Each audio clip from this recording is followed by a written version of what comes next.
And I just realised I was muted this entire time. Whoopsie. Forgot you can climb walls. Thanks. Another one in the bag. That sure was rough.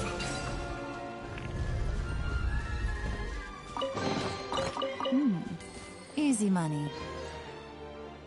Wait. If that's that way, what the hell was this way again? I'm likely not going to stay for long as I'm very tired. Yeah, that's perfectly fine. You get all the rest you need. It's nice having you pop in even for a second. Appreciate it. Oh shit.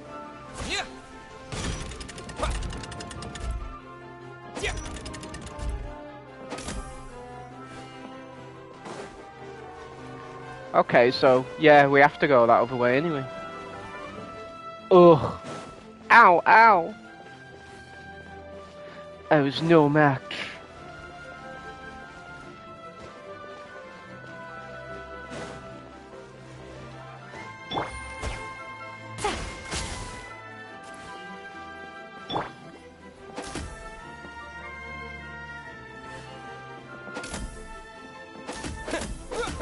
For those who've just got back from ads, welcome back.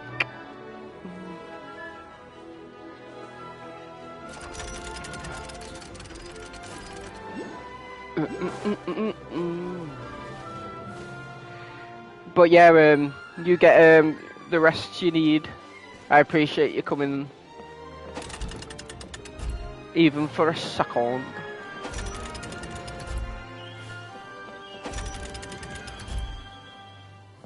We're going up, up, up. We've reached the pinnacle, I think. Oh god, what have I done? No.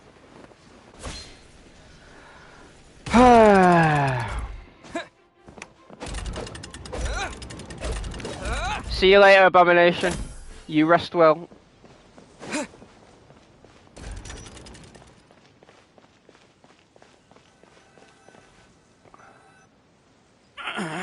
Drat! I can't move! What happened? Who knows? Your Majesty! This conservative radical, he attacked us! He threw the star from the Astral Garden and even stole the magic thread linking the Oracle Pillars! But just as we were about to arrest him, the goddess's magic activated, and now we can't move! No! Nobody touched the celestial gear! What's an oracle pillar? You need to use it to pray to the goddess. I'll explain later. First, let's help these guys. Okay.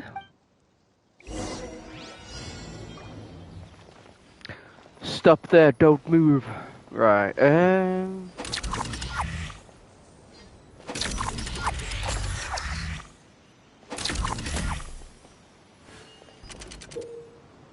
Toy figures can open the glue cap. Well, yeah. Attack to spray fourth super glue. Okay.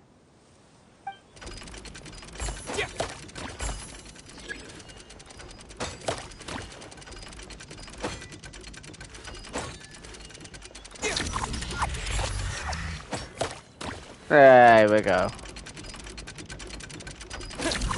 Oh wait, no, I need to not press it again.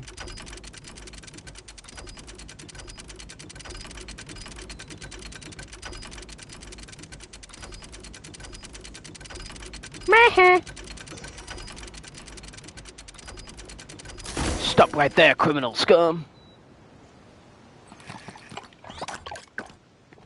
Hey, he's getting away! Halt! It's okay. Let him go. But, Your Majesty! Even if we catch up to him now, we won't be able to change his mind, much less quell the fear that many others like him are feeling. All it would do is turn him further against us. Understood, Your Majesty.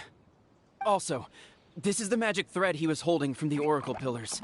Your Majesty, what should we... Ah, Please give that to the traveler over there. I believe they have some questions for the goddess. Yes, Your Majesty. Thank you very much.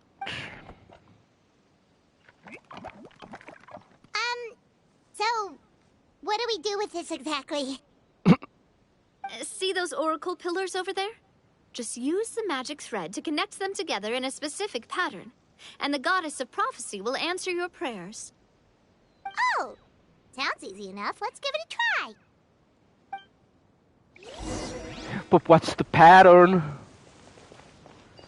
Oh, is this gonna be Mona? Maybe. One, you can hit the oracle pillar to reset the connection in the shape of the stars.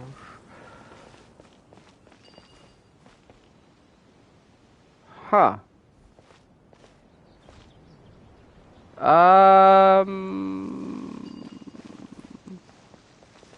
There's gotta be like a clue.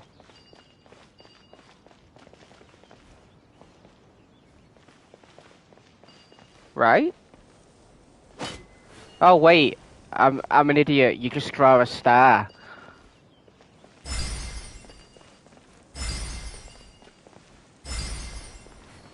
Obviously. Wait, I can't do any more?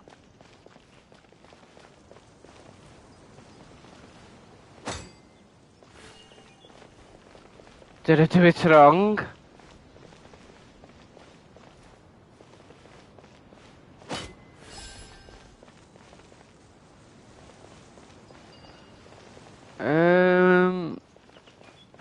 How am I gonna do this now then?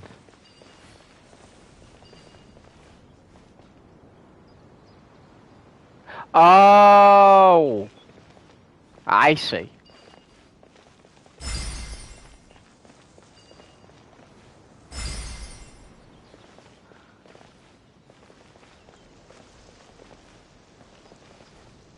Nope.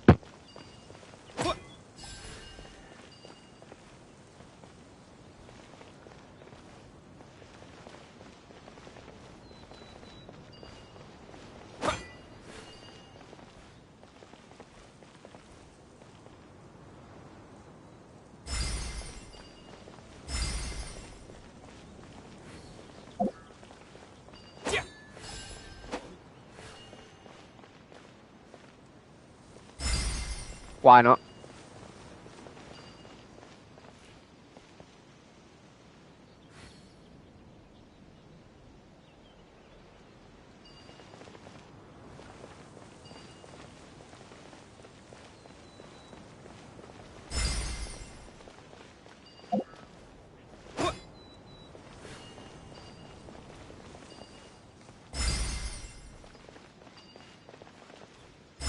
Oh, now suddenly it's letting me do it even more. What?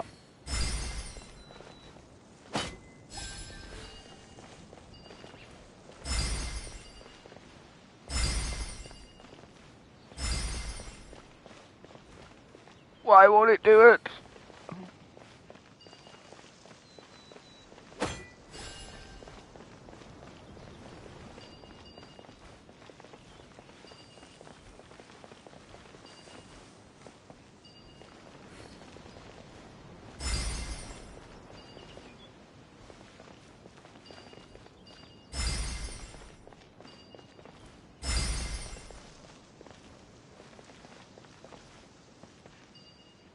Oh, that's why. It's because I was stood in the wrong bloody place.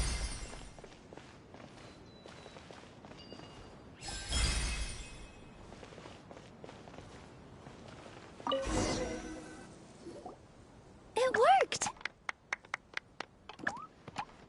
I am a genius.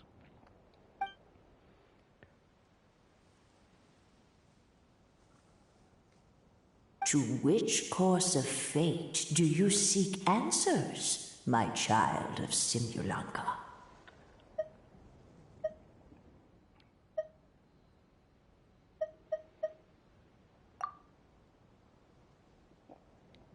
Well, that didn't work. The hero from another world supported by their companions, shall restore peace to this world.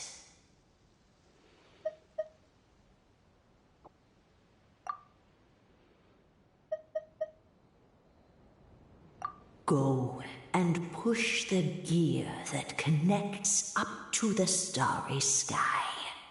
When that time comes, I shall dance and return the tracks beneath my people's feet back to the stars in the sky. Now can you answer that? Nope. So, Miss Navia was right. The goddess of prophecy didn't tell us anything about the future. Fair enough. Guess we'll just have to play it by ear. Then first, we have to restore the sky back to its original state by putting the stars back in their positions. Let me do a quick count. Give me a second.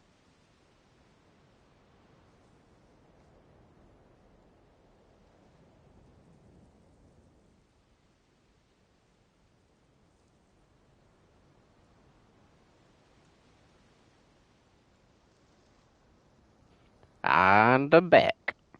All right. Adding in the ones we picked up on the way here, I think that's all of them. Let's go hang these stars back up in the sky. In the sky? How do we get up there? We fly. Oh, I got us covered. We will, of course, be taking the Aerial Express. Is that a flying train? Ooh. Hey, you already took a train that runs on water. Is a flying train really that much weirder? I mean, that was technically still on tracks, so. Well, at least the Maritime Express still runs on a track. Exactly. Oh, come on, don't worry about it. This train has been blessed by the goddess of prophecy. Its whole purpose is to protect the Metropole skies. It took me a lot of effort to find it, you know. I don't think anyone's used it in, like, 100 years? 100 years? Are you sure it's safe? Let's not forget that the goddess of prophecy's magic has been going haywire recently. Well, it's not like we have any other options. Unless you want to do the honors, Paimon. Fancy flying up there on your own? Oh, hey, Nefura. Sorry, I only just saw you.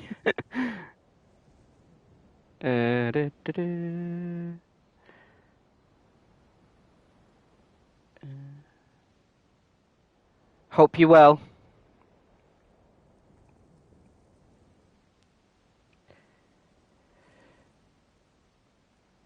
Well, it's not like we have any other options.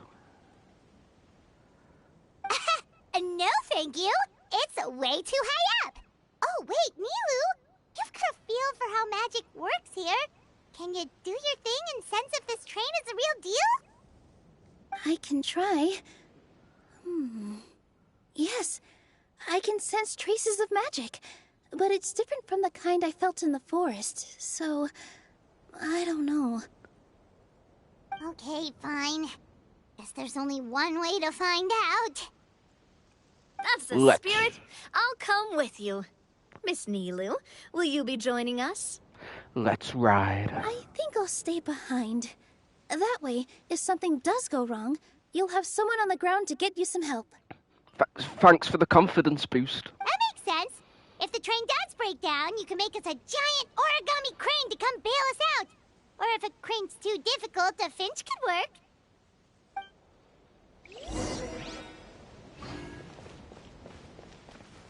Best of luck! A finch, huh? I think I know how to fold one of those. No worries. Thank you for the shout out. Just putting my face on at the moment. How are you doing today? Yeah, I'm doing alright. It's a lot cooler today than it was yesterday, so I'm feeling a bit better about that.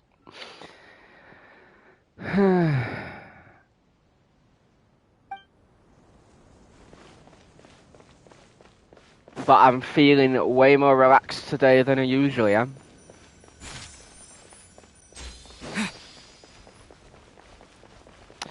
Let's go on the flying train. And now I can't see it for some reason.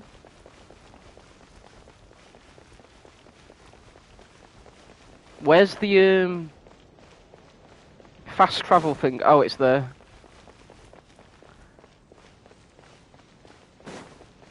Oh, it's already activated.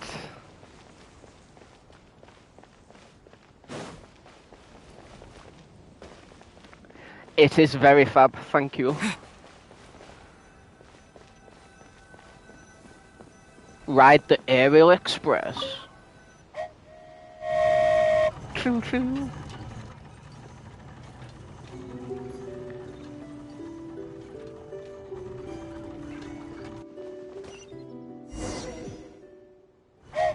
Choo-choo!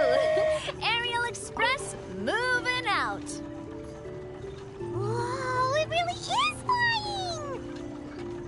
What an amazing feeling! I've never been on a flying train before. Neither have we.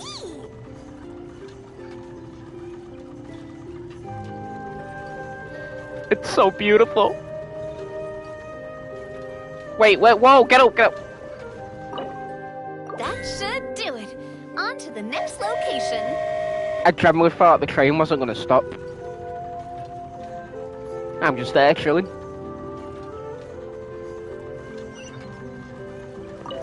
Oh no, I missed!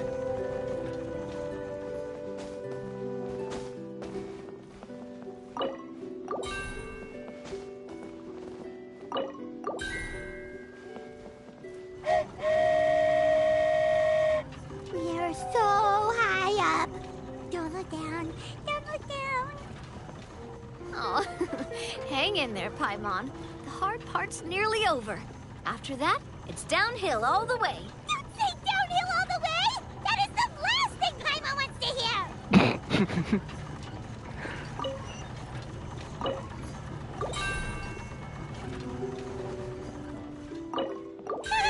We're finally done. Okay, let's get back down while this train is still working.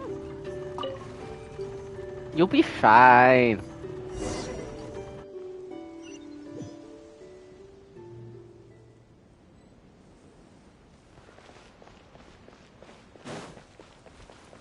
Now what?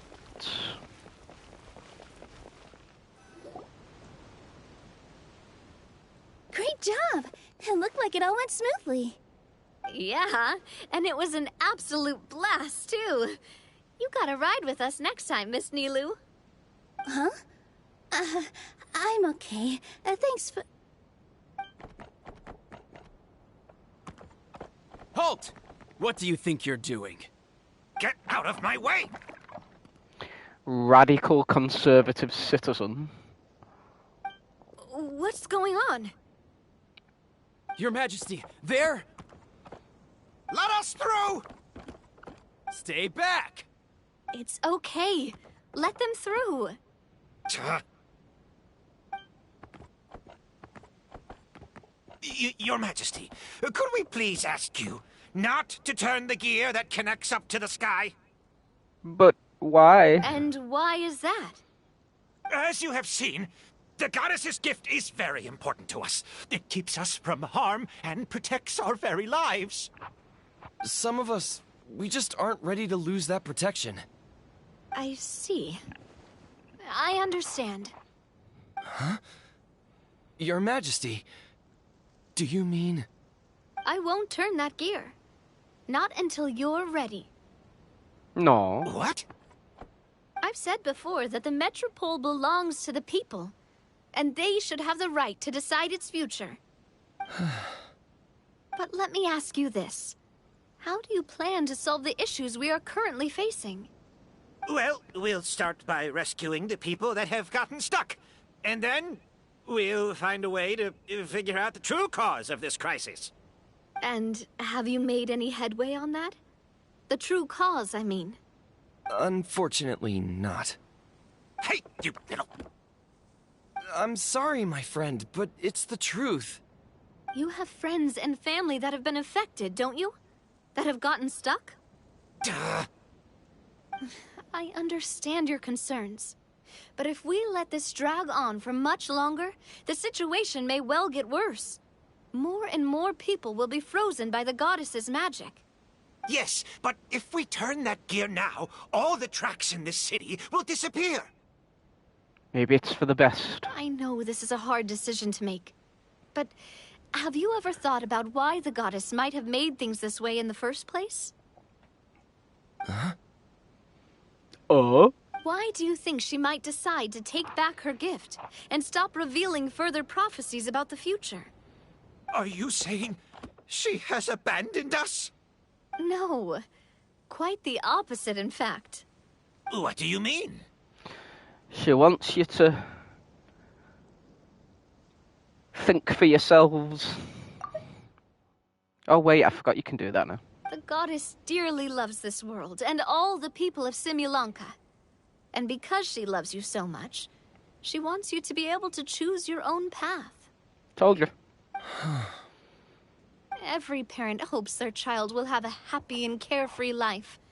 But if they're overprotective, then all they'll manage to do is keep their child trapped. If a mother bird lets her baby ride on her wings for too long, her child will never learn how to fly. Perhaps the goddess of prophecy has always known that one day she'll have to let go. Children can only become independent if they're allowed to form their own opinions, make their own decisions, and deal with the consequences on their own. Only then will they be able to continue their journey alone, even after their parents are gone. It's getting deep. But we've relied on the goddess's protection for so long. We don't know what it's like to go it alone. We don't know if we have what it takes. Are you kidding me? I think you've proven yourselves more than capable of that. What do you mean? You made a call in a time of crisis, and you've come all this way to talk to me. Even the guards couldn't stop you. That must have taken a lot of courage. But we only did it because we were scared. Why you set out on the journey doesn't matter. What matters is that you've proven you can choose your own path. My friend, I fear our king is right. It is time for us to face our fears. What? But we... We can't go on living like this. Living in fear. Look at what it's driven you to do. You threw away a star personally created by the goddess of prophecy herself. This is getting too real again. You once revered her more than any of us. And I think the king is right. She hasn't abandoned us. So, why don't we put our trust in her one more time? I don't care anymore. Do what you want. Oof. Aw, he laughed. I'm sorry about my friend. That's just how he is. Always had a terrible temper. Please accept my apology for his impudent behavior. Is it just me, or has he accepted the goddess's prophecy? I think so. Not that you'll ever hear him admit it out loud. Your Majesty, please turn the gear that connects up to the sky. So, you've made up your mind? About giving up the goddess's gift? Yes, I've made up my mind. But maybe losing the gift isn't what this is about anymore. Because we've gained something too. You have given us courage. Well said. I am proud of your decision. Now, gather around, everyone, and join me as we make the night sky of this wonderful city turn once more.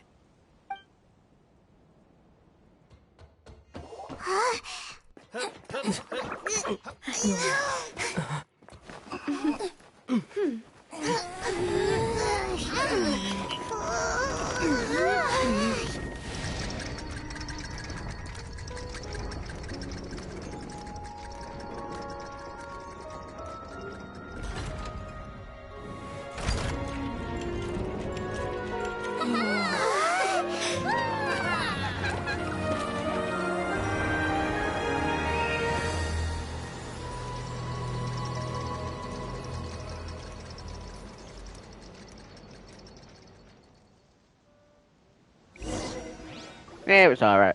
So the stars hanging in the sky, they're music notes. This entire metropole is a huge music box! That's incredible! How do you feel?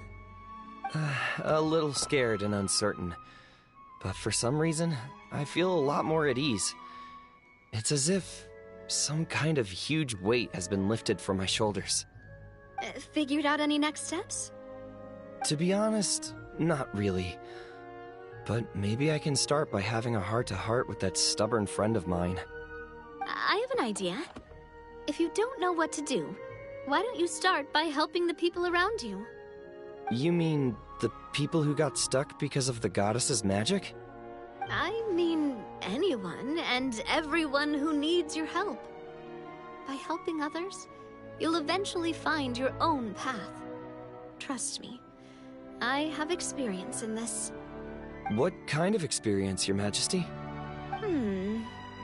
Yes. We'll need a formal organization with a catchy name before we go out and start helping people. Why don't we call it the Spina di Rosula? Spina di Rosula? Of course. Ooh, or even the Spina di Rosula di Simulanka. Yeah, that's catchy. Wow, big expansion for the Spina. Moving into other worlds now. Spina di Rosula. I like it. It's a great name. Let's do as Your Majesty suggests. I swear his voice sounds the same as the male travelers. Well then, how about I appoint you as the head of the Spina in Simulanka? While I'm off fighting the dragon with the other heroes, it'll be your responsibility to work with the guards and take good care of the people in the metropole. What?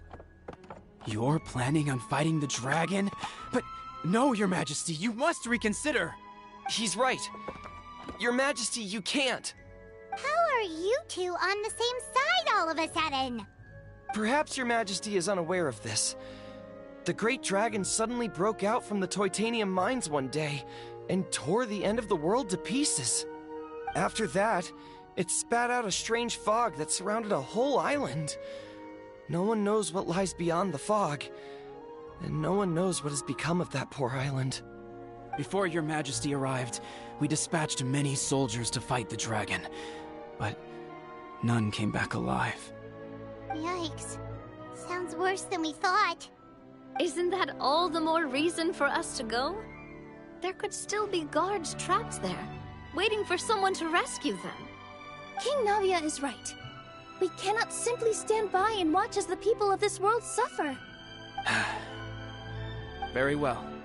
Though I have not served by your side for very long, Your Majesty. 2 days is enough for me to have learned that once your mind is set, any attempts to change it are futile. You're a pretty good judge of character. He probably didn't mean that as a compliment. Since you're serious about this, I won't try and stop you. There's only one way to reach the end of the world, and that's by taking the Maritime Express. Oh, right. So there's a line going there too? Yes, it was originally built to serve the workers commuting to the Titanium mines, but it has been abandoned since the dragon attack. I'll tell the conductor to wait for you at the platform by the side gate to the Metropole first thing tomorrow morning. You're embarking on an extremely dangerous adventure. Please be careful, Your Majesty and friends. Oh, thank you for your concern. While I'm gone, I leave the Metropole in your capable hands. Yes, Your Majesty. Just call me boss from now on. That's what everyone in the Spina calls me, and it's what I'm used to.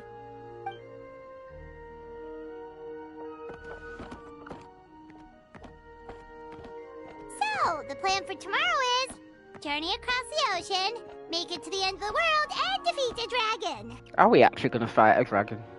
Whew, that's an adventure and a half. Do all storybook heroes have to work this hard? At least we'll get to see some amazing scenery along the way, right? Besides, we'll have each other. It'll be a shared experience that we'll never forget. Too right. Plus, we're pretty well equipped for a classic heroes versus dragons story. We got Miss Nilu as our magic caster, and I guess I'm the melee warrior who leads the charge? Paimon can definitely see that. Anyway, those are tomorrow's problems. Right now, all Paimon wants is to eat a proper meal, because worst case scenario, if Paimon ends up getting eaten by a dragon, she wants to do it on a full stomach. And something about the end of the world doesn't sound like a great place for food options. Well, the origami animals in the forest only drink magic tonic. What do the toy people here in Constellation Metropole eat? Vegetable oil and sawdust, I think. No!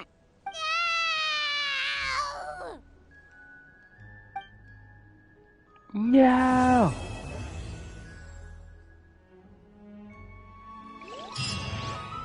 I'm sure you can grow to like sawdust, right?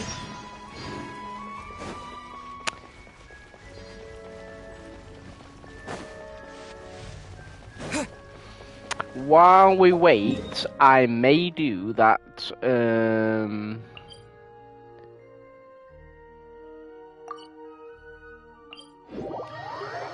that Kirara quest.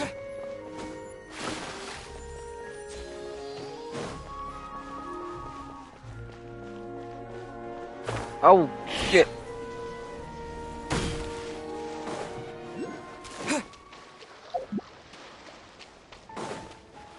I can't remember where she is, though. Oh, I think I found her.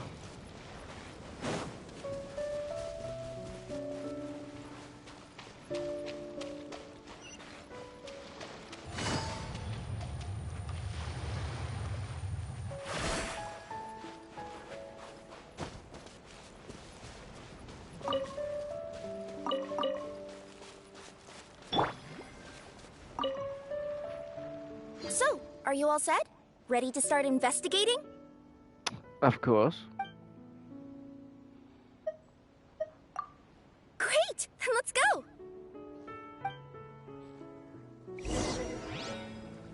I've delivered packages all over, but I've never seen a mysterious fairy tale world like this before.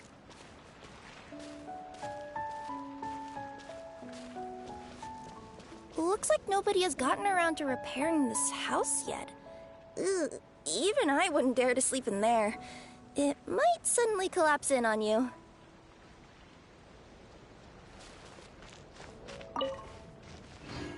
Probable. Nothing to see here either. Maybe we can find someone to ask? I was worried about this being a side quest, it wouldn't be voice acted. Aha! Over there! I bet we'll find some people there. Let's go take a look.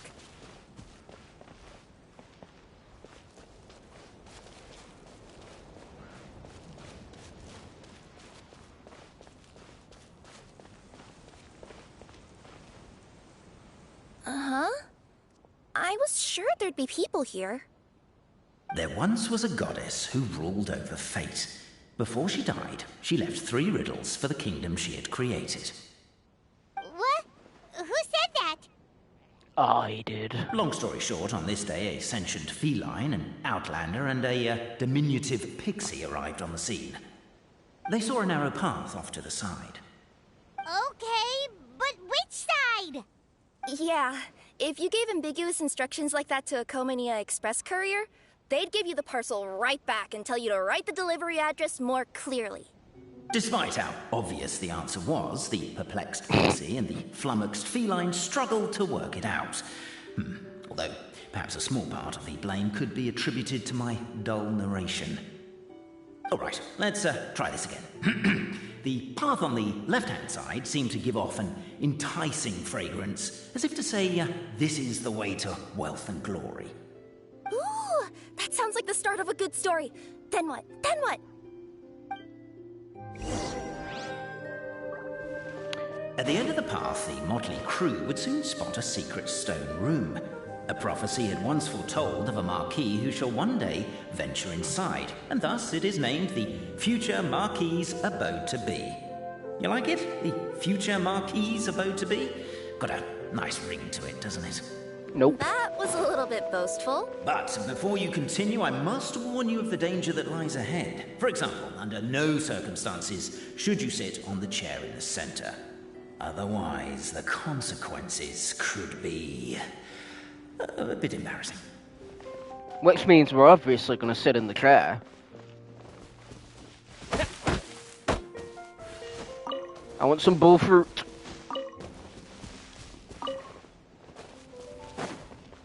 Wait, there was another one. There we go.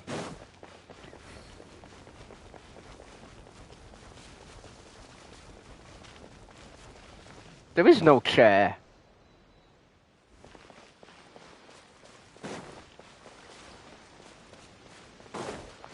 Ooh.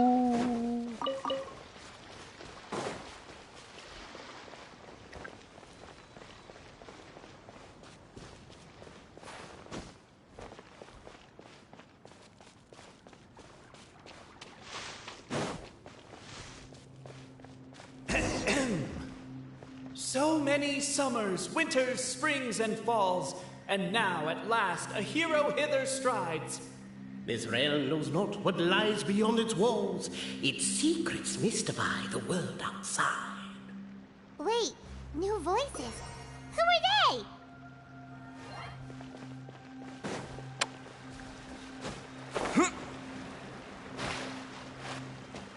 Read. With wood and earthenware strewn all around, the demon feline's fury can't be quelled. Reducing them to rubble on the ground, she finds the vessels vacant save for... air? She finds long gone the gems that once they held. Are they describing how we broke the boxes and jars? Who are you calling demon feline? You. Oh, whoa, whoa, whoa. It's Rhino on my screen. How are you doing? Yeah, I'm doing pretty great. How are you doing, McTakeaway? Thanks for jumping in. I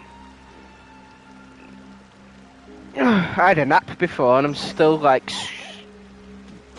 feel like I'm tired. Witness Pact. In the name of the elders of our 3 tribes, we hereby form this pact that from this day forth, our peoples shall harm one another no more. No more shall we drip glue into each other's breakfasts. What? Nor strike each other's heads with pickaxes. Nor secretly drink growth serum that does not belong to us. We acknowledge the truth that has been determined by the great clockwork key, and we shall see the family of truth as supreme. 3 witnesses to history. Within the future Marquis's abode to be, quietly awaiting the Marquis of Carabas, who is foretold will pluck up the great clockwork key. Let this esteemed one guide us, revealing 1 truth and 2 fictions. Of course, if the highest house has not been selected, then we may yet contend in private, within permissible limits. But no more glue. It does far too much harm and is utterly inhumane. Kitta, welcome in. How are you guys doing? Captivated by the epic poetry and enthralled by the outstanding storytelling, the Outlanders knew what their next objective was. No, I didn't. Namely, to remove the clockwork key from the raised platform up ahead. Cabe, I just realized. You said we all had to speak like bards, but every time you open up your mouth, I don't hear any rhymes. Yeah, I noticed that too. It's one standard for us and another for you. That's not fair, Cape. Okay, and now I can see why it'd be embarrassing if I sit down, because it's full of glue. I'm doing good, got my coffee, I'm kind of ready to take on the day. Yeah, I've already had 2 cups of coffee. Oh shit, yeah, hang on, let me just give you a shouter.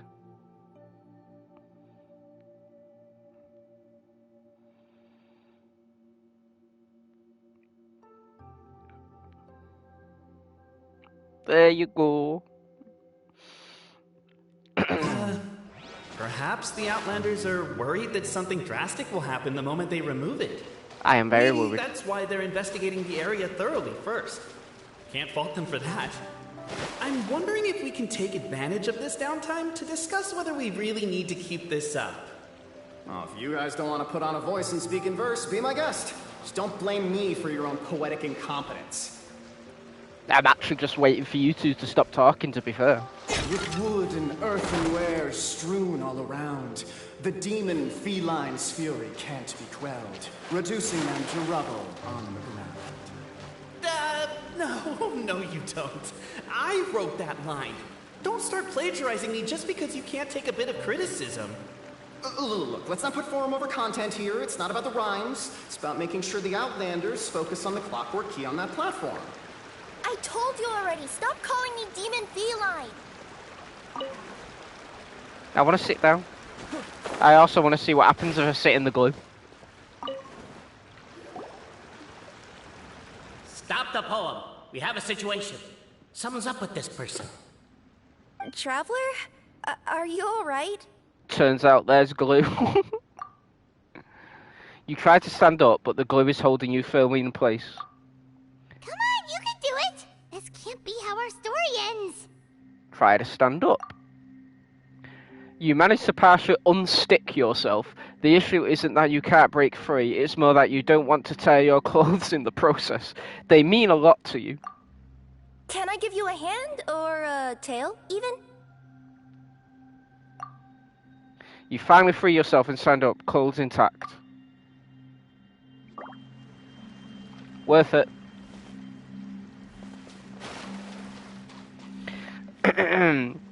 Lady of the Dark, welcome in. How are you? You got all the peoples here today.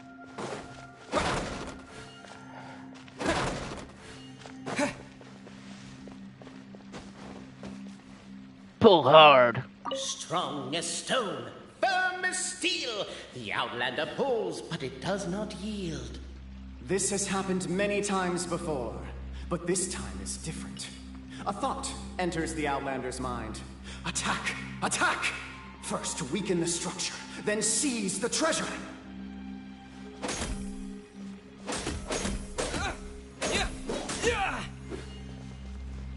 The attack now over. Only one final step remains. Now it is the time to seize the key. Yes! Finally! Come on, move your butts! And your lights, assuming they're still in working order. It's showtime! No hard feelings about your lack of poetic contributions? Oh, let it go!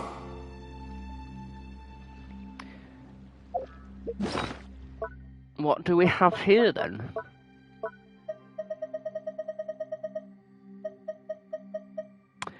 A clockwork device preserved to a very high standard. One can only wonder what mysterious power deserves such fine treatment.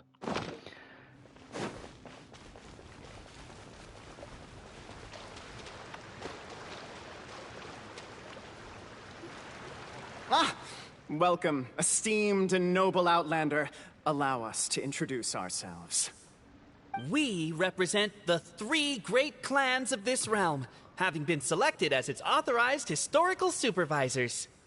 Our purpose being to await the arrival of one such as yourselves, who shall remove the clockwork key. My name is... You're Cape, he's Albizzi, and that's Bobarano, right? Alright, Carabra. You've done so much talking that we can already tell you apart by your voices. Aren't we missing someone, though? The guy who led us here to begin with? Who? Who? And thus was born the long-awaited fellowship, destined to uncover the truth of the past.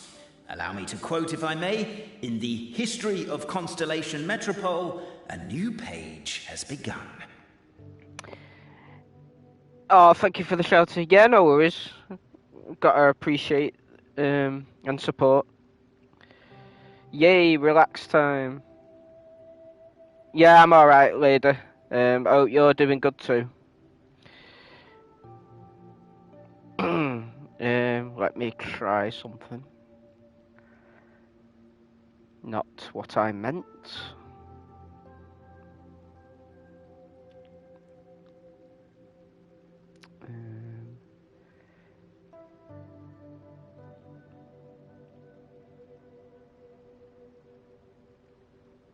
And there you go. You get a shout out too.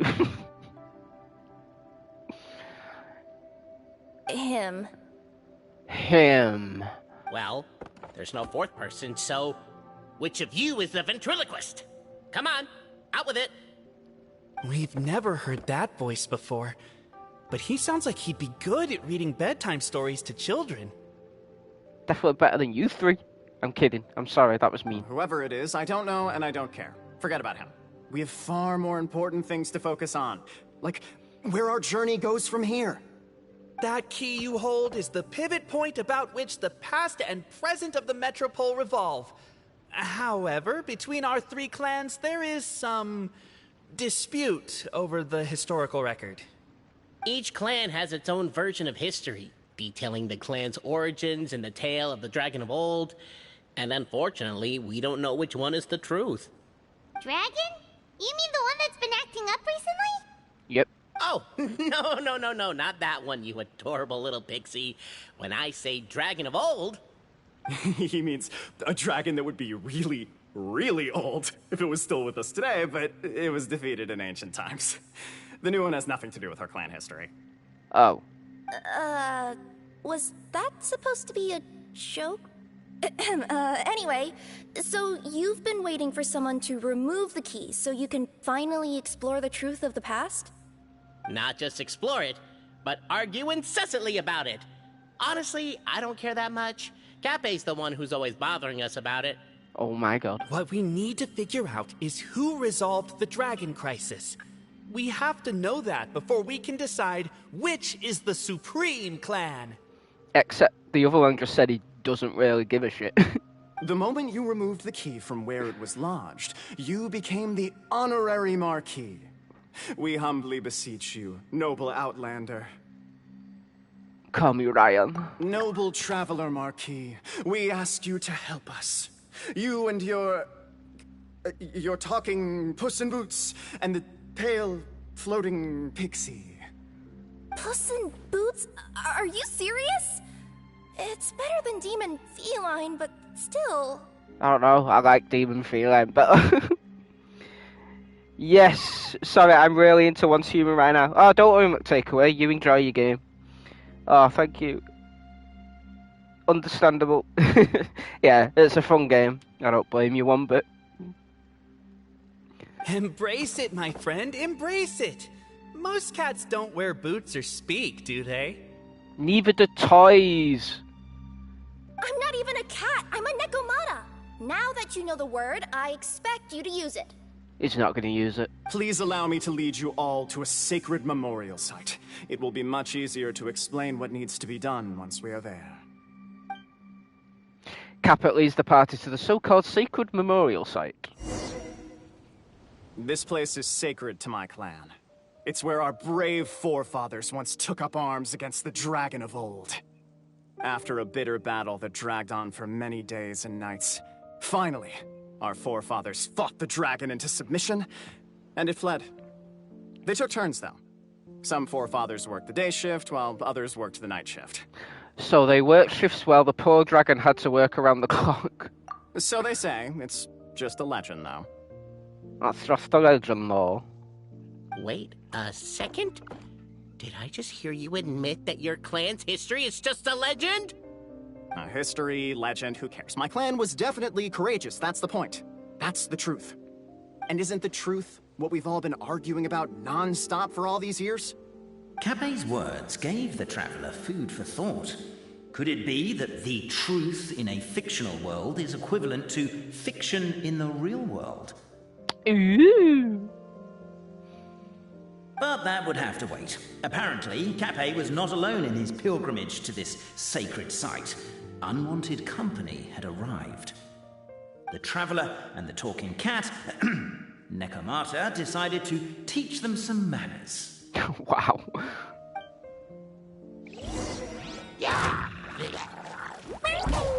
Whee!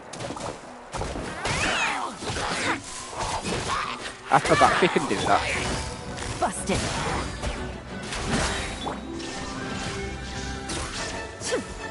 Here comes the catch. True stunning display of heroism and valor. It was as if the spirits of my ancestors were fighting through them. Here's a thought. Could be wrong, but maybe the Traveler Marquis is a lot more powerful than your ancestors. Technically, by saying that, aren't you implicitly acknowledging that my clan's history is, in fact, true?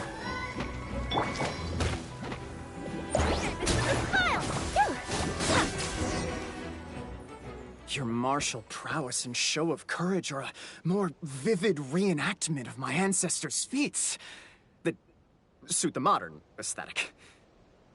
Now, let's get down to business. It's always about business. As we all know, time is but an illusion.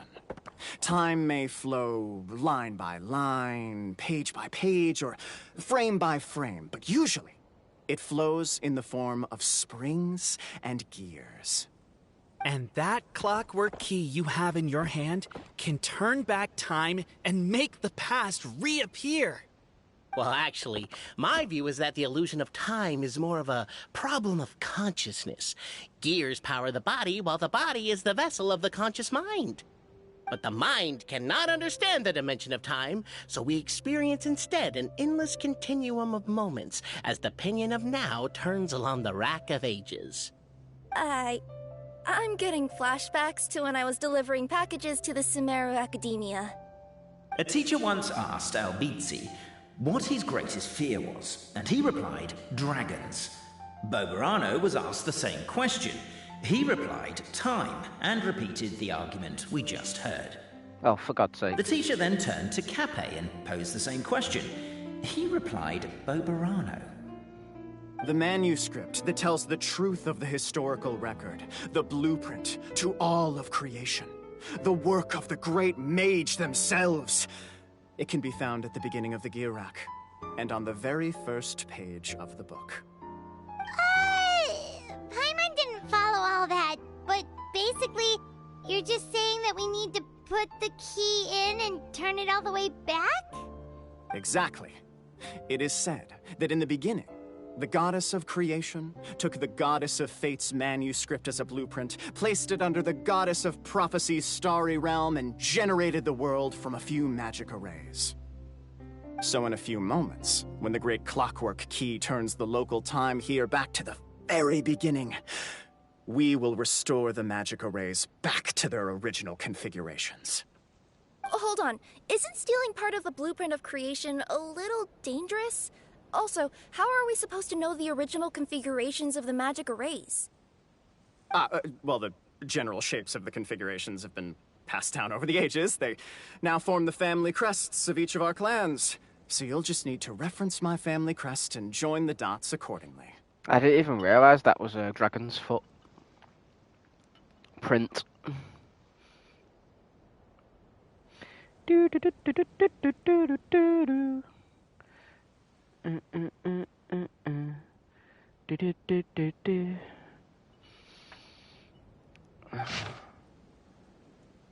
Shape of Valor.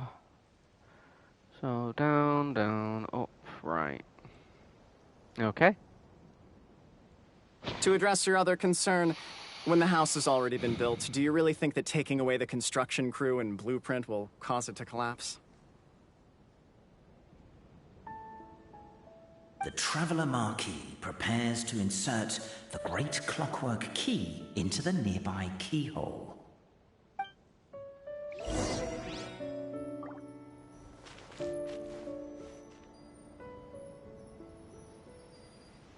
View the shape of Valor. Okay.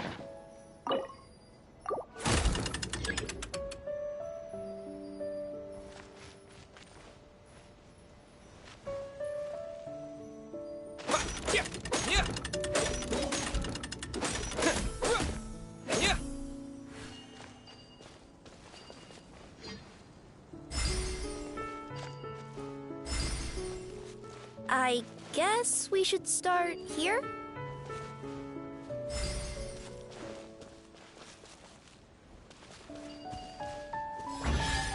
I did it!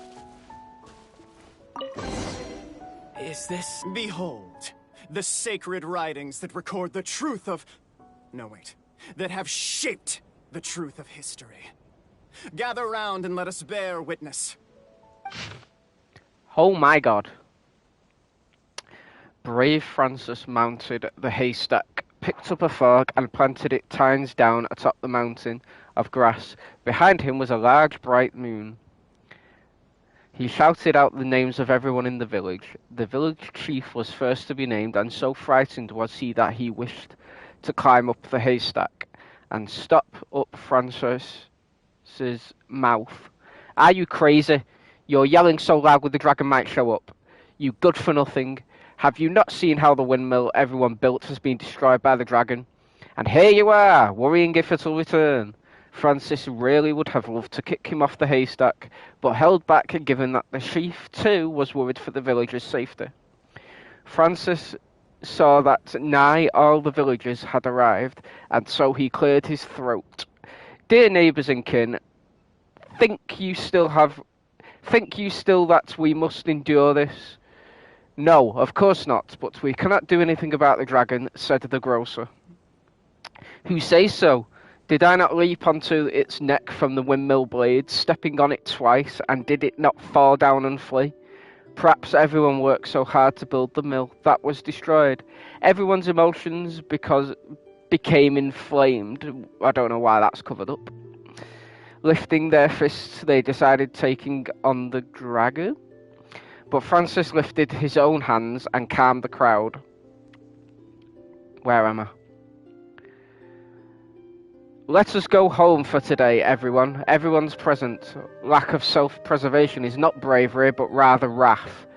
If we yet desire to face danger after calming ourselves, only then may we truthfully call our sentiment valor. So everyone went home. The next day, there were still many youngsters who wished to follow Francis to take on the wicked dragon. At least I think that's pronounced Francis. I don't actually know. Who would have known that the valiant possessed the protection of the goddess's radiant charter, encountering true valor? The dragon could neither spout fire nor slash with claws, and was forced to allow the other party to call pauses and switch personnel. And so, after several days and nights of fierce fighting, the wicked dragon could no longer bear it and chose to surrender. A.A. Goddess's manuscript. Oh, did I get a bot? Bloody bots, man. Feast your eyes, rejoice, and cheer, for this is the unquestionable truth. Look at the signature. Nobody is capable of forging that. I don't believe it. So, all along, our histories have been false? Don't lose heart, Alpizzi. It does not follow from his is true that ours are false. That might be the most bogus logic I've ever heard. But keep up the mental gymnastics, Boberano. I've been waiting for that look of jealousy on your face my whole life, and I'm gonna savor it. Oh, God. And yet, it seemed that this conundrum could indeed have more than one solution. Everyone agreed that there may be more than one truth. The party decided to visit the sacred sites of the other clans and see what their documents had to say. I guess I gotta read again. Isn't a narrator supposed to remain detached and objective? It feels like you're forcing a narrative agenda on us here. Well, whatever. I'm in a good mood. Let's do it. The instructions say to repeat the process 3 times, and besides, I'm looking forward to watching you both be sorely disappointed. And I'm looking forward to watching you be disappointed. Let's do my clan next. I'll lead the way. We'll need the key again, right? Let me see if I can pull it out. Yoink! Yoink.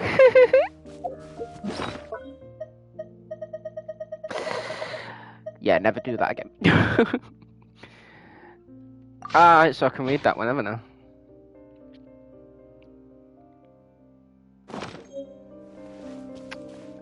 That what, no doubt.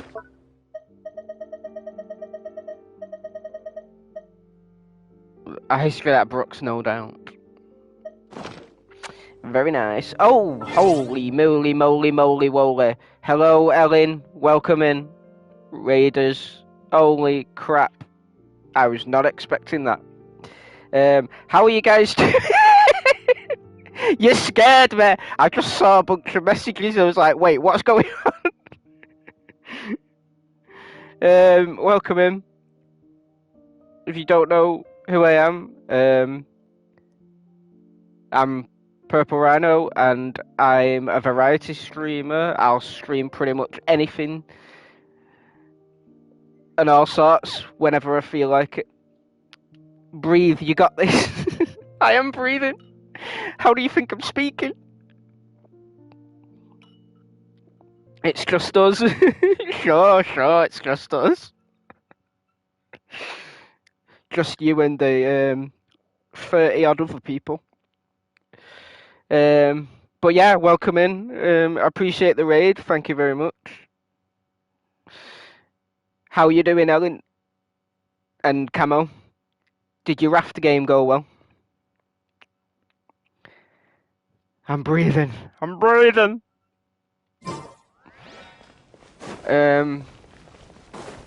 So yeah, just playing a bit of Genshin Impact right now. And doing the summer event, seeing as it's limited and I won't be able to do it again. If I miss it, that is.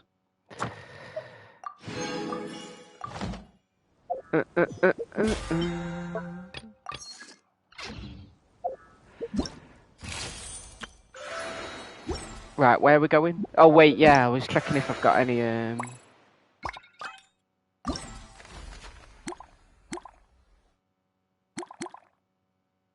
Okay. You're welcome. We made it to the next island finally. I'm starving, so I have to get some food. How's Genshin? Yeah, it's going alright. We're in some weird paper. We're in some sort of book. Why the characters are toys and made of paper.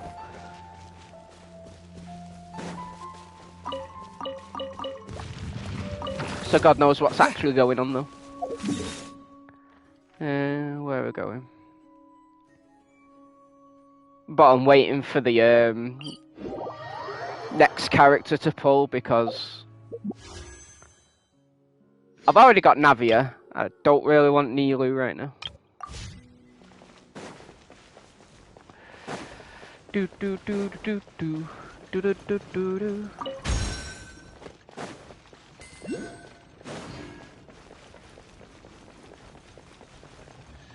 Well, the voice actors seem to have had fun with this one. The party finds no pedestal in which to place the great clockwork key, only a locked door. Ooh, mysterious. Where's your clan's pedestal? Let me guess, you hid it away in advance to save yourself the embarrassment of having it exposed as a fake? You done? Okay. Now, since my clan's main claim to fame is... Misinformation, half-truths, and fabrication. Oh, he's getting serious. Ah, shut up, Cape. Shut up, Cape. I swear, if I wind up dead one day, the murderer was Bobarano. Let those be my last words. Oh my god. My clan's claim to fame is that we outwitted the Dragon of Old and stole its treasure. Ergo, all articles of value that we own, including the pedestal for the clockwork key, lie behind that door. Just lurking, sorting kiddos out. Yeah, no worry, Mama. Thanks for being here. Was it today you were doing a 24... I'm not doing a 24-hour stream. It's not happening. Maybe one day, but no. No, I regret saying that now. No, never.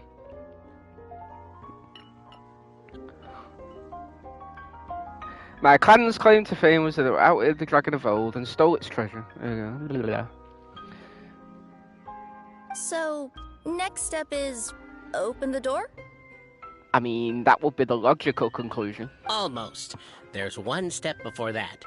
The door is protected by a smart interrogation system. We have to answer its questions, and if we get them wrong, we will alert law enforcement. Jeez. Well, do you at least know the answers? The correction fluid of time has dyed white the pages of the Book of Wisdom. No, I don't know the answers. Oh, I bet you did, Takeaway. Oh, I bet you did. Also, we lurk friendly here, so if you just want to lurk, not say anything, that's perfectly fine. And if you need to raid and leave, that's also perfectly fine. Oh, no, don't know the answers. But worry not. I had a quick word with the constabulary in advance. They'll ignore the alarm if we get the questions wrong, so answer without fear. There is no response from the door, and nothing unusual about it. Question 1. Who is it? Me? Police, open up.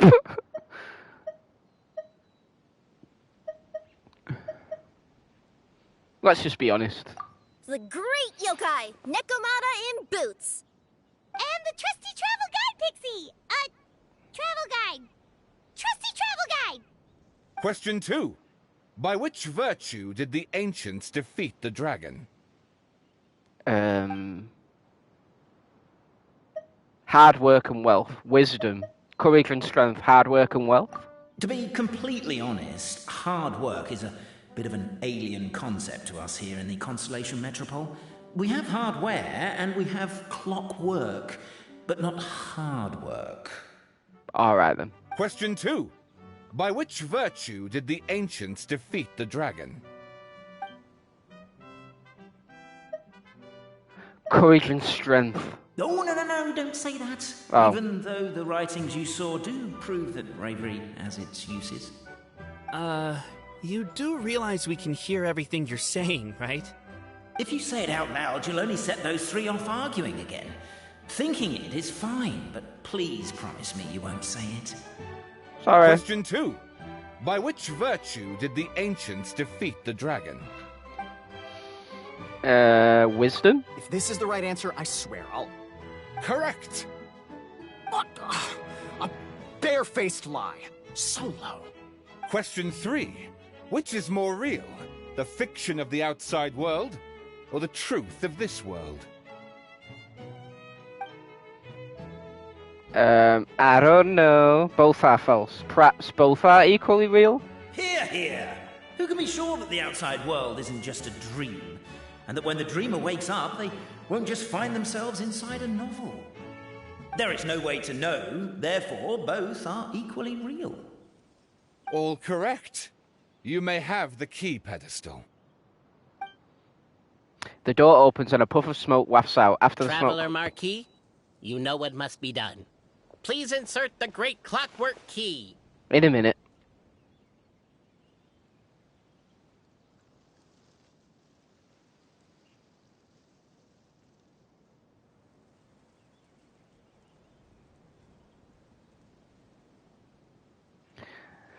They really need to work on that, because they just don't leave it on long enough for you to read.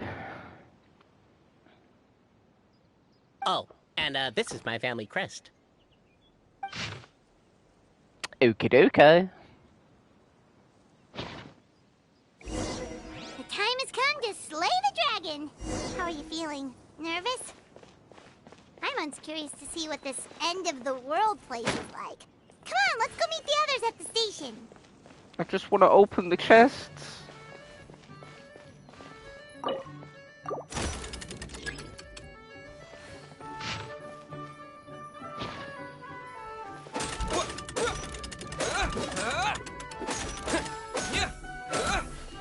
Seems easy enough.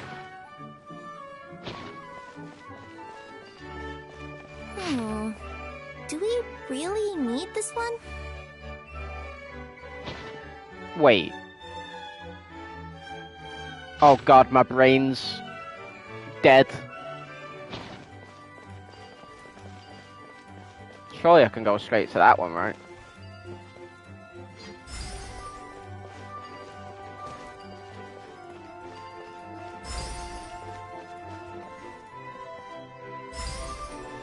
Right? No? Oh wait, no, there's another one there.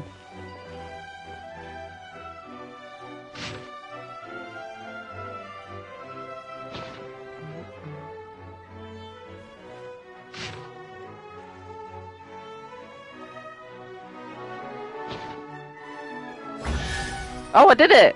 Yay! I'll keep this close. Now, let me see what... So the last one was just to throw you off? What elaborate fiction the Clan of Wisdom was able to conjure up. If anyone's listening, I would like to submit these as my last words. I surrender. I'm the one who murdered Tappy. Goddess's Manuscript 2.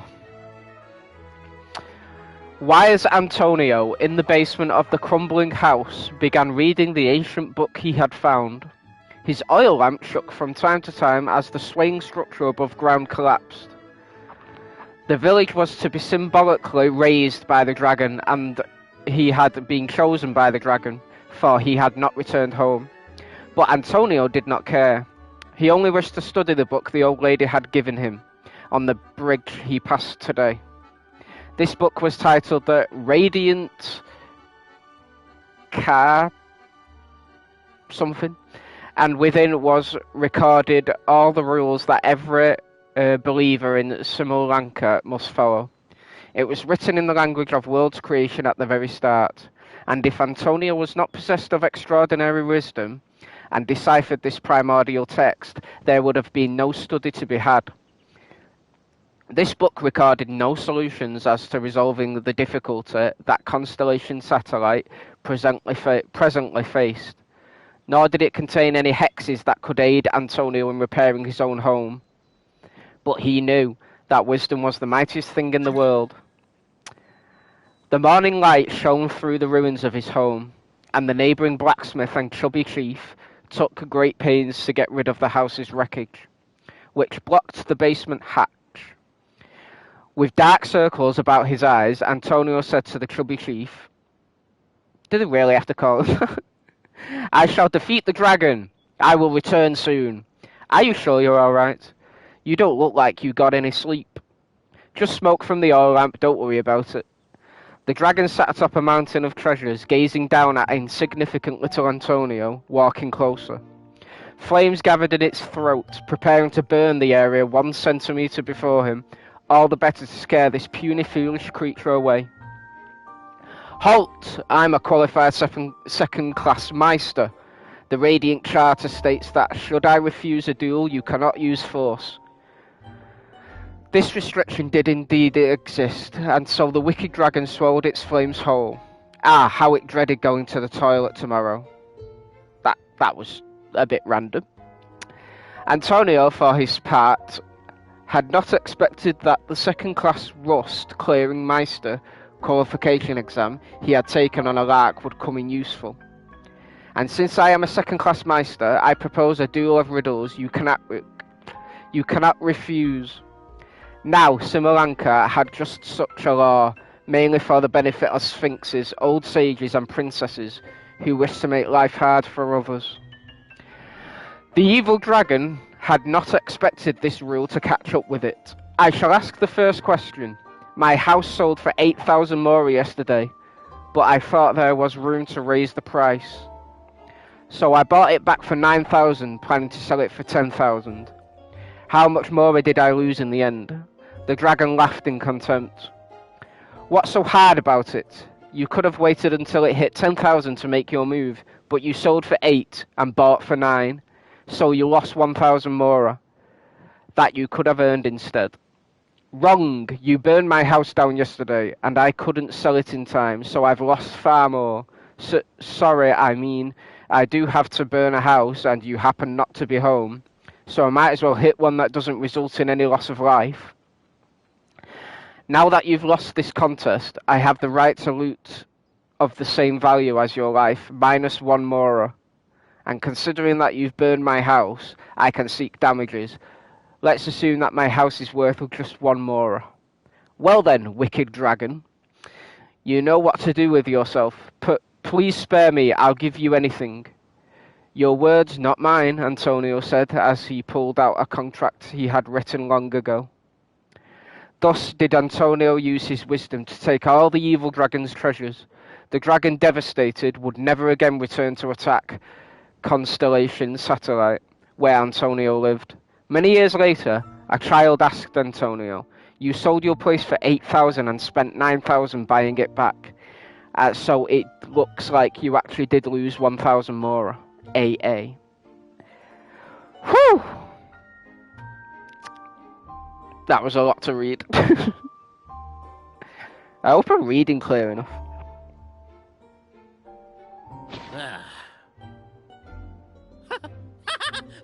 Look! My clan's history is true as well! There's that same unforgeable signature again, right here! What? All the clans are going to have true histories. That's what it's going to be, so you argued for nothing. That's how these stories go. Oh, does this mean that my clan is the only odd one out? Given that my clan's wisdom is such a subject of ridicule in your eyes, I will now appeal to my own personal intelligence, which I believe far surpasses that of my clan at large, and make a prediction. It seems likely that the claims made by each of our clans regarding their history and virtue are all true. Boberano?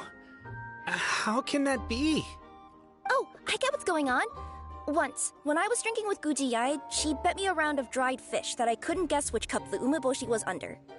Whichever one I guessed, I was always wrong, and Gujiyai would lift a different cup to reveal the umeboshi. But then, I learned later from one of the shrine maidens, Miyuki, that all of the cups had an umeboshi under them. Just goes to show, I still got a long way to go before I become a great yokai. Oh, don't mind Fox Lady. That's just her way of teasing you. Actually, that reminds me. We can now open these 3 treasure chests. And unlike the guessing game you mentioned, this one's not a trick. It better not be. Cool. Well, once you've plundered the last of Boberano's family wealth, we can go to my clan's place. Guess I'll take the clockwork key again then. Yoink! Yoink. I'll keep this close.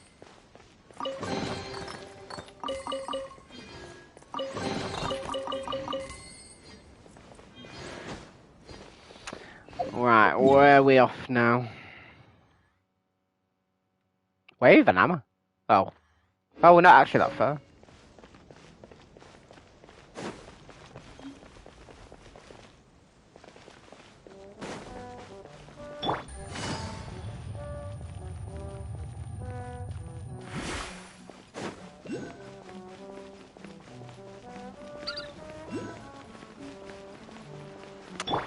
What is this?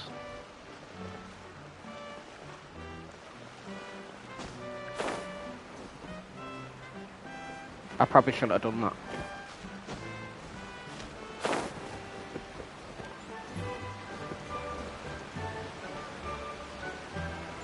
Because what I'm guessing is it's up there. Yep.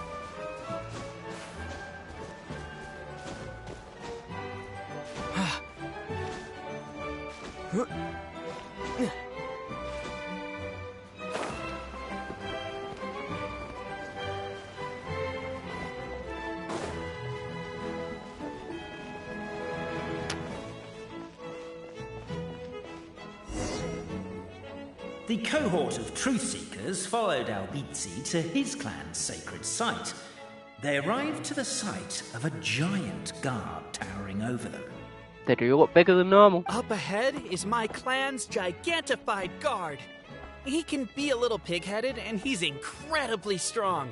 Your weapons won't even scratch him. Wait, but wasn't Kappei's clan the one that's all about strength? So, what do you guys believe in then? Oh, the guard is one of Kappei's people. Size is a coveted trait in the clan of strength, after all. Mine is the clan of empathy, and our key contribution is... growth serum! What's empathetic about that? Our ancestors believed that, just maybe, the dragon of old didn't mean us any harm at all. Perhaps the dragon simply didn't notice us, since we are so very tiny. So, they drank the growth serum and grew even larger than the dragon. Then, they set the dragon down, calmly explained their perspective, and eventually taught it how to empathize. The serum isn't what it once was, though. Nowadays, it doesn't make you grow all that much, and it actually makes you lose your empathy. So, I advise we take a detour. Despite Albizzi's words of caution, somebody, no doubt, has other ideas. Surely we could avoid a conflict with the guard, they think to themselves, if we could just try to understand one another. You could, of course, just take the path to your left and go around. But some people are gluttons for punishment. It's all part of the experience, I suppose. Yeah, let's go the left path. Why not?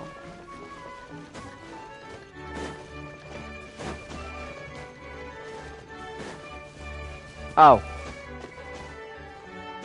Why is my own clan treating me like a villain? You've been away too long. We all have. Feels like we've been waiting forever.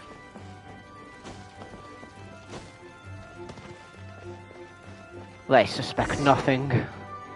We should be getting close. Why is this place so full of junk?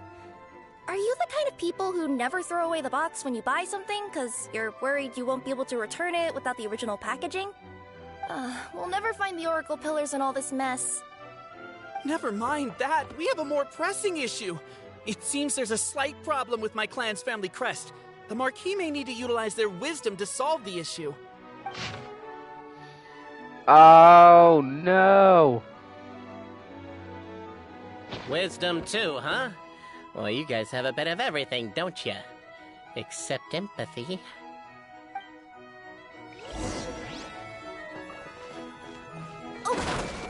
Wait, what? Keep the noise down!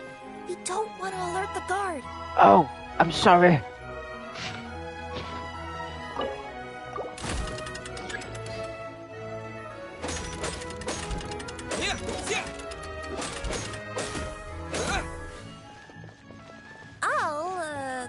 I'll go keep watch. Okay.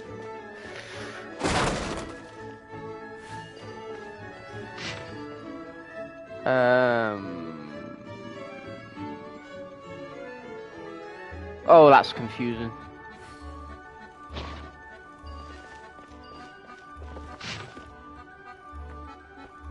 Oh, it shouldn't be that hard, right?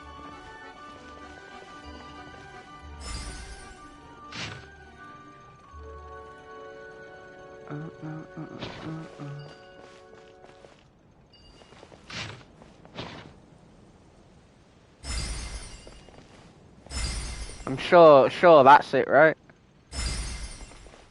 Nope. Apparently that was incorrect. But don't blame yourself, it's Albizi's clan's fault for taking terrible care of their family crest. How could they let something so important get so dirty?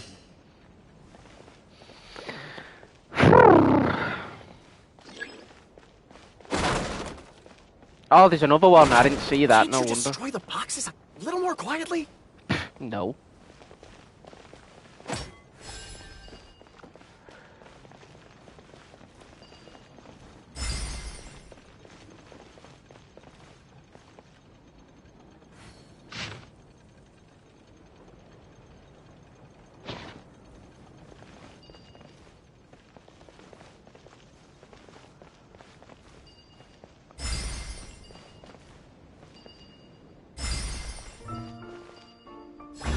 There we go. A reward on this is the last one. Goddess's Manuscript 3. Galileo and Alberto did many good deeds again today, though it was most tiring to help the old lady on the bridge move her barrels of hard apple cider. They each got a small barrel as their reward. The moonlight was unobstructed and beautiful, and the two good friends climbed up the high wall that had been built to stave the evil dragon off. Alberto lost the rock-paper-scissors match, so he had to hold the barrel of cider under the crook of his arm as they climbed the ladder. Look! This is the big house that our chubby chief was so proud of. Doesn't look so big from here, huh? Said Alberto, as he looked at the house. You're wrong, that's my home, said Galileo. The chief's house is that one. Alberto's night vision was not all that good, and moonlight could never compare to daylight. If one were to close one's eyes, the light could not be seen at all. He tried a little harder, but could discern nothing more. But it's also really small, Galileo continued. So there's nothing wrong with your statement. Galileo and Alberto were both rather perceptive people. Galileo's reply covered for Alberto's discomfort regarding his poor vision, while Alberto also lost the rock-paper-scissors match on purpose so that he could carry the cider barrel, because the gears under Galileo's ribs were injured. I don't know what discomfort means. Here's to you, the two friends raised a toast once Alberto suffered a cork back into the barrel. The next day, the two gathered everyone in the village plaza. First, they apologized for the collapse of the anti-dragon wall and told all the people that they were preparing to have a talk with the evil dragon. I know it was a lot of work for everyone to fix that wall, but we're not that fussed about it anyway, the chubby chief said. But are you sure you're not bragging when you say you knocked it down yourselves? Of course, that was not the chief's point. He too was a good person, he continued. Also, it's too dangerous to seek the dragon out. Don't worry about us. And so the two best friends in the whole world departed. The evil dragon trembled before Alberto and Galileo. For some reason, the old lady's liqueur could make people grow very, very large. That was how they accidentally squashed the high walls the previous night. As they gazed down at the ground far below, they more or less understood how the dragon thought.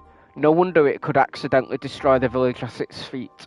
So as long as they could get the dragon to notice people, they could surely come to an understanding. The two friends thus drank all the remaining magic cider, becoming even larger than the dragon by a good margin. Reeking of alcohol, they sandwiched the dragon between them. Oh my. And drunkenly tried reasoning with it. The dragon something up in terror, all of its majesty. And felt aura forever gone. Indeed, it even looked kind of pitiful. Alberto attempted to pick dirt off the scales on the dragon's back, but wound up picking off an entire scale. The dragon sought to flee, but Galileo, fearing that the crisis might persist for 10,000 years more if the misunderstanding was not cleared up, tugged its tail and dragged it right back. To be honest, we've always lived under your feet, but we are far too small, so you may not have ever seen us. Now we've transformed and become big. Galileo said, so now surely you must know that we dwell at your feet. The dragon nodded repeatedly, and thus did the two and the dragon chat all night. And believing the goal of mutual understanding achieved, the two set off along the road home. The signature. So it's true. Empathy is one of the founding virtues of Constellation Metropole, too. Just as we suspected, all three are the truth. Yep. Okay. Well, this is a lot to process. I feel a little empty inside. Yes, we found the truth, but there's too much truth. Too much truth. I get you. It's like in Inazuma, when there were only 6 books in the Mirage Warrior series, it was really popular. But by the time book number 88 came out, nobody wanted to read it. They'd all lost interest. A brief moment of joy is drowned out by a growing feeling of melancholy. But perhaps there is a glimmer of hope to be found too? Anyone? Anyone? All right, I'll say it. How is it the case that these 3 versions of history can all be true at once? That's exactly what Paimon was wondering, but Boborano kind of already explained it away earlier. So Paimon was worried she'd look stupid for asking the question. Oh, poor Paimon. It's not a stupid question at all, my dear little pixie. While I did postulate that different truths may coexist, there is an issue when it comes to these 3 truths in particular. The problem is, all 3 truths are the history of the exact same thing, namely the dragon and the Metropole's origins. Yet all 3 bear the signature, showing that they're genuine.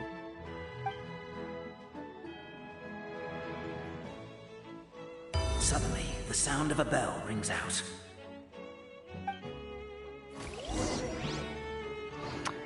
Escape from the... It rang once! What does that mean again? Ah, yes! Highest level of emergency! Everyone, to the main entrance! Stat! Bring all the glue traps, and place them outside the gates! The whole city is on the lookout, and there's only one way out. It's the path right in front of you. Dun dun dun. Why'd they ring the bell anyway? Also, why is 1 ring the highest level of emergency? Obviously because you have to respond fast when it's an emergency. It'd be a bit too late if they waited till the 99th ring. True. True.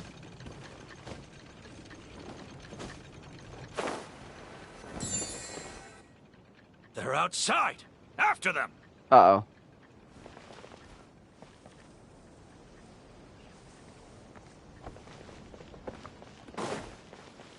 What?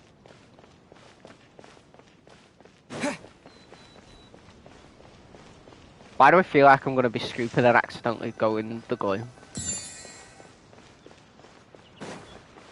Oh, I was close. Fly along magic thread. Oh!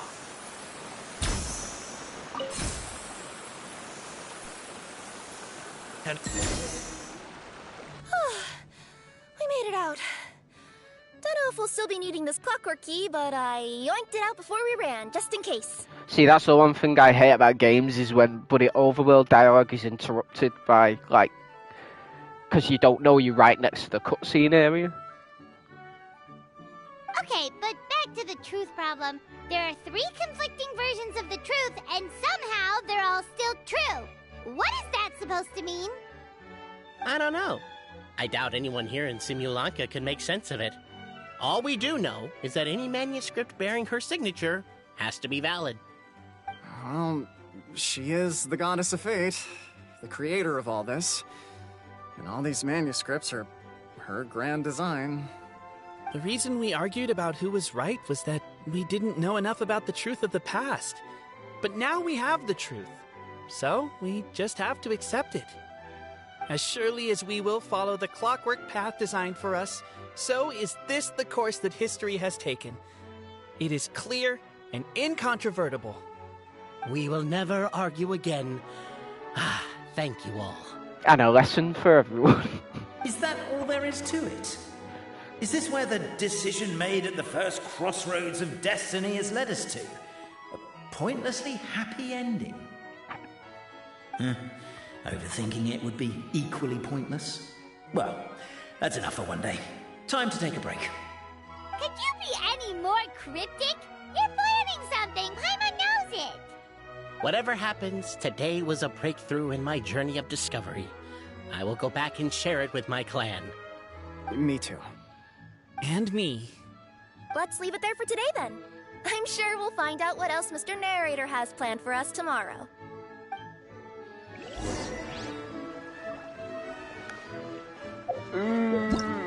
Wait, did I just get oh, it's probably just another key.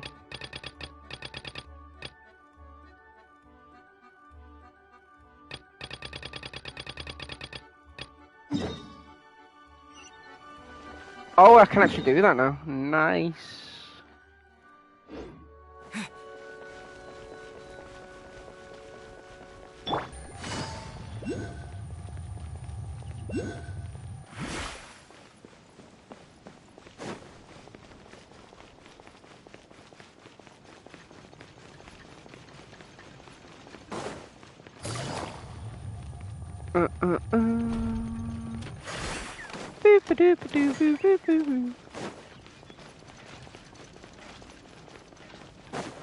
So many stairs.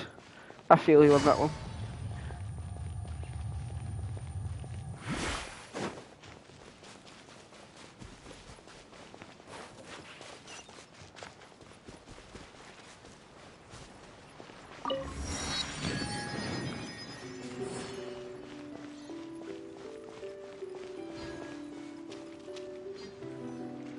Carriage inspection, check.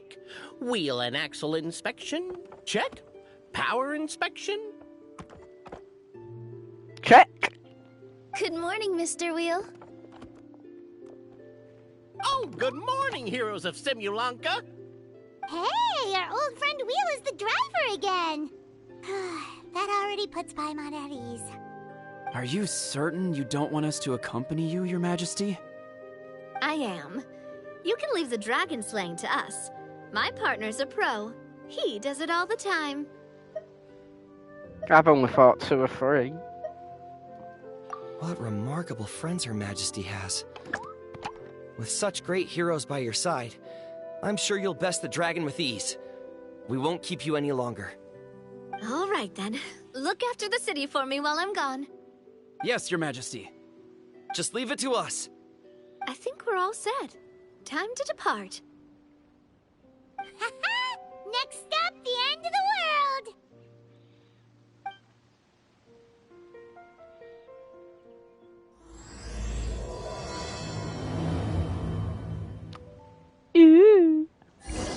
What a beautiful day, thought the traveller, before he was overcome by a creeping sense of foreboding. The voice in his head grew louder. Must go to Pendulum Lane. Oh, that's if it's on the other side, I'm guessing. Well, time to sit with you. Oh.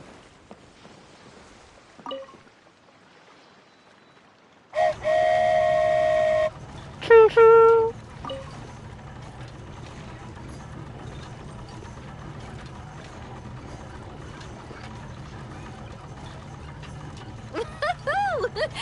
So this is what it feels like to ride a toy train. Ooh, you're really easy to please, Navia.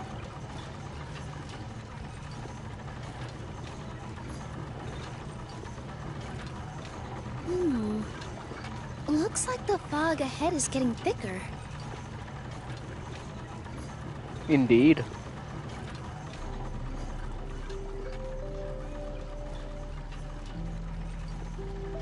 Attention, passengers. We've arrived at the transfer point. All change, please, all change. So we've got to switch trains, right? Huh? What's that? It looks like... Haley Churls, they've taken over that platform! Huh? What do we do? Just find somewhere to hide, Mr. Wheel. We'll take care of them.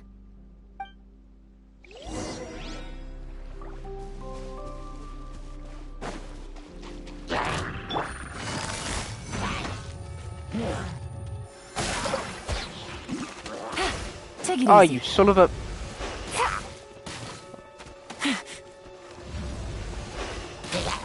And this is why I hate stick drift. Inazuma shines eternal! Illusion shattered!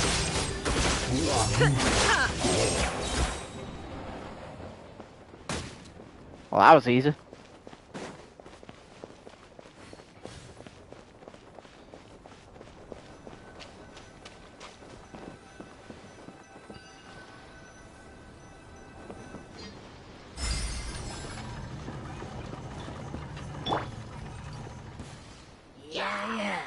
Oh god, there's more. There is no escape! Gotcha! Here comes the catch! Torn to oblivion!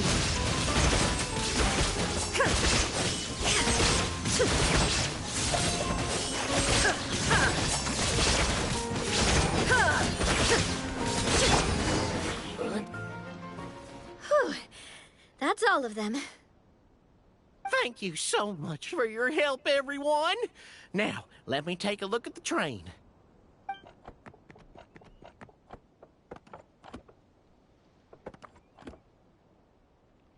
Oh, spick and span. The carriage is a little scratched up, but there doesn't seem to be any real damage. And the engine's still operating normally, so I think we're good to go. Wonderful. Let's keep going then.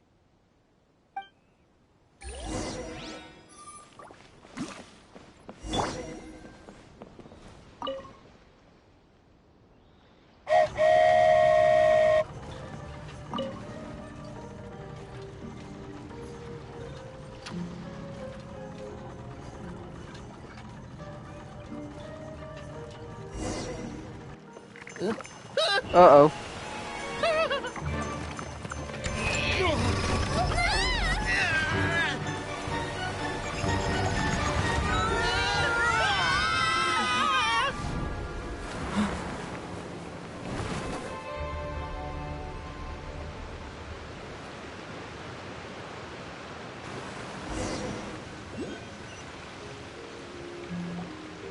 Go forth and witness this world, my... Make sure to be nice to everyone. That's not creepy. I leave it to you.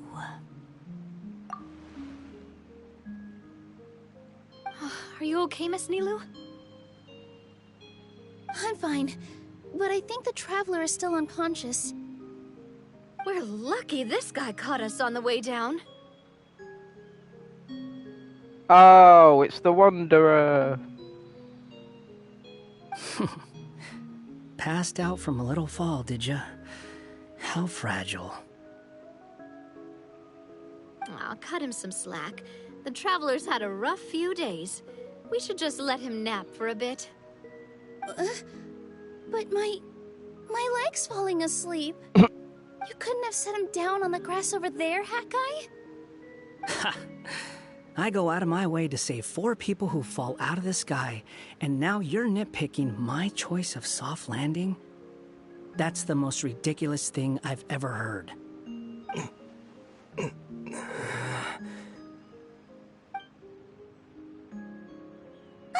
He's awake. Morning, sunshine. You were having a nice little dream there, weren't you? Not gonna lie, it was kind of adorable. You and your friends fell from the top of that waterfall, and you passed out along the way. Guess someone couldn't keep it together. Sorry to break it to you, but crashing into the ground doesn't take you to another world.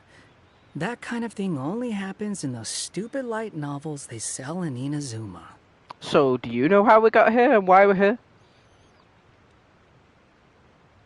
Also, he kind of, set you down in Nilu's lap, so that's where you've been napping all this time.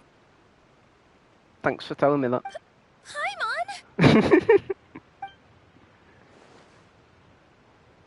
Oh, no. It's alright. I'm just glad you're okay. You didn't hit your head, did you? Is the dizziness gone? Really? What did they say? Go forth and witness this world, be nice to everyone. The fog you see around here can have a hallucinatory effect. Apparently, it's the work of that dragon. Maybe you inhaled some while you were freaking out on your way down. Traveler, Nilu, do you know this hat guy person? Oh yeah, he's a student at the Academia. We met during the last Inter-Darshan Championship. He was representing the Vahumana Darshan. Yep, I remember that. Well then, hello there, friend. I'm Navia, the president of Spina di Rosula. It's very nice to meet you. So, should I just call you Hat Guy as well? Seems like that's what everyone's calling you. Sure. Whatever. Wait, Hat Guy. What's that sword around your waist? An unwelcome encumbrance, that's what. I've had it ever since I woke up here. Tried to toss it, but no matter what I do, it always reappears. Such a pain. Anyway, if any of you want the hero sword, you can have it. Wait, it's called what? The hero sword. Meant to be wielded by the hero. I know. Me of all people, right? The irony. What? You're the hero of this world? Will you calm down? It's just a dumb title. Oh, it's just that this entire time, we thought we were the heroes of the prophecy. Well, if it means that much to you, you're welcome to claim the title. You'd be doing me a favor. I'm good, actually. That's not the point! The real question is, if you're the hero, then where the heck have you been all this time?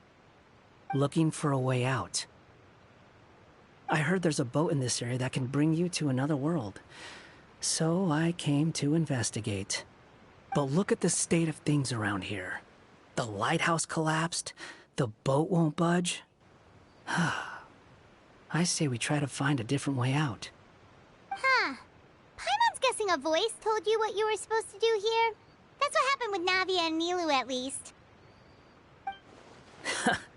You expect me to take orders from some disembodied voice?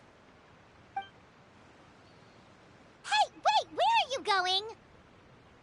To find the so-called source of this world's misfortune. The dragon responsible for this whole mess. Wait, we came here to fight the dragon as well. Why don't we go together? Grab that dragon scale over there before you leave. It'll come in handy later. Okay. A dragon scale? Where? How did you know about it? What's it for? And...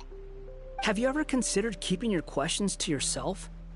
Because if you actually expect me to answer them all, we'll be here until the next Interdarshan Championship. You little... Paimon thought you might have learned some manners by now, but clearly not! That is one angry Paimon.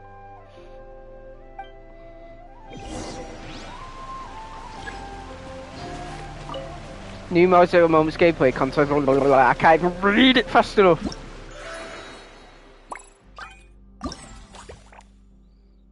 Is this what he meant? Ooh. Oh yeah, I forgot I couldn't go do that. Well, we'll continue the story first.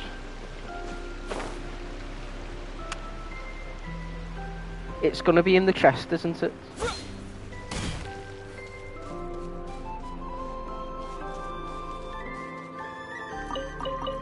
Sorry, they're mine.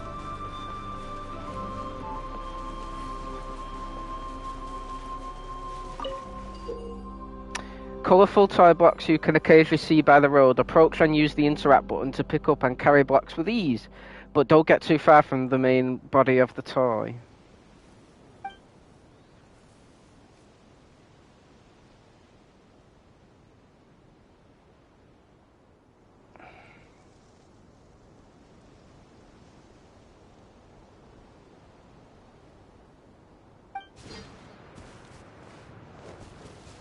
Yeah, like I'm gonna know what that meant. Oh, that's okay. Well, that was easy. Is this an answer from this world? I don't know. My apple. A giant block with immense elasticity.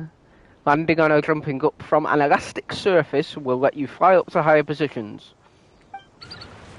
Cool. Oh shit.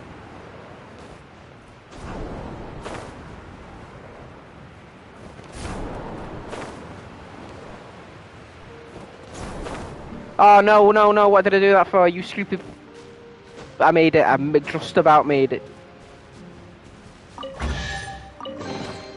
Is this an answer from this world?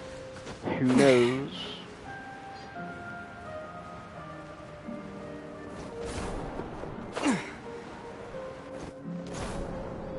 I'm not even supposed to be going this way.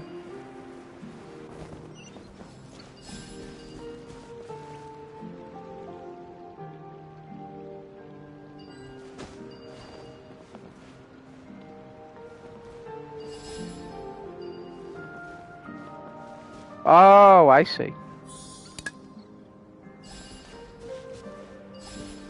Does it matter what order? Oh, okay.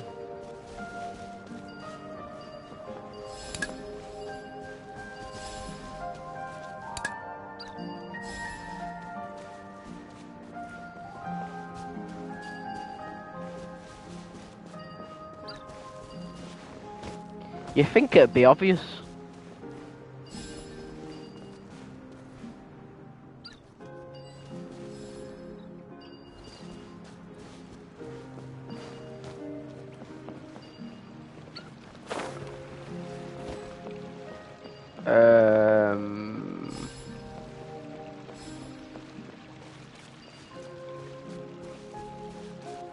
Oh my god, that's a lot of... Yeah, I'm not bothering with this right now. Nope. let's get back to where we were. Although I suppose I better activate the fast travel first.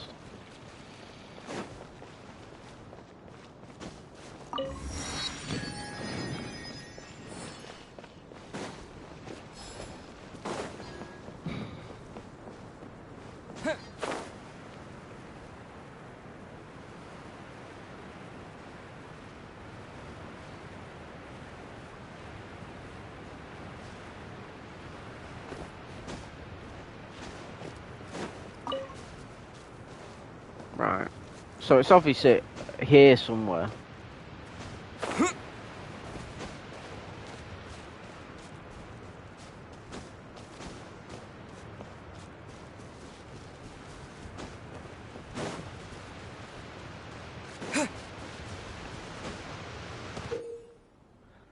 Toy bombs can be interacted with by pressing to pick them up.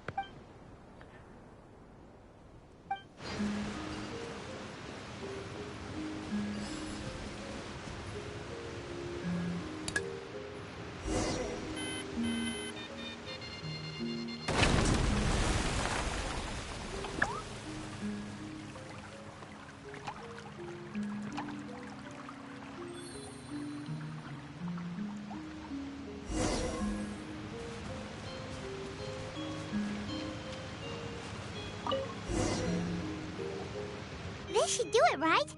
Wow, this scale is amazing! It turns everything it touches into something hard, almost like a toy block! It doesn't seem to work on us, though. It spews out poison and transmutes everything it touches. Huh. No wonder they call it the evil dragon.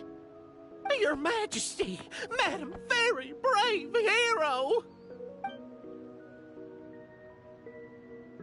What are you looking at me for? He's obviously talking to you. Mr. Wheel, you didn't get hurt when we fell, did you? Oh, not at all. Thankfully, the young man in the hat was kind enough to lend me a hand. There seems to be a village over here. Some of the residents used to work in the titanium mines, and some came to fight the dragon, then got stuck here. I see. I'm glad they're all safe and sound. I can try to use my magic to fold a boat to bring everyone back. Oh, I'll help too. Still, I think we need to take care of the dragon first. We don't want it to start causing trouble when we're trying to load people onto the ship. Apparently, the villagers often see the dragon fly into a space behind the waterfall. They think that's the location of its lair. Then we should look around and try to find a way in. I'll wait here for your triumphant return. Your Majesty, brave heroes, please be careful. We'll try.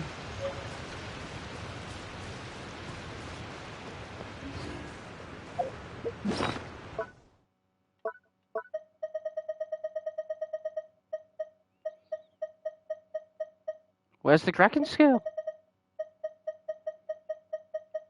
Oh, there it is.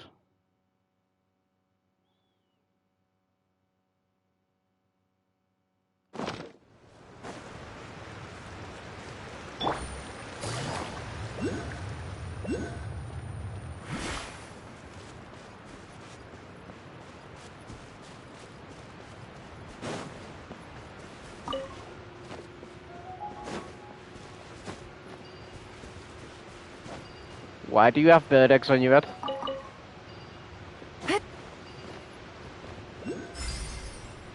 Oh my god, giant Jenga.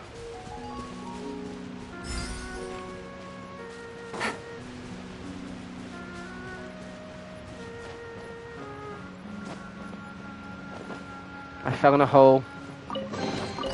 Treasure. One way to draw your target out of hiding. Ah!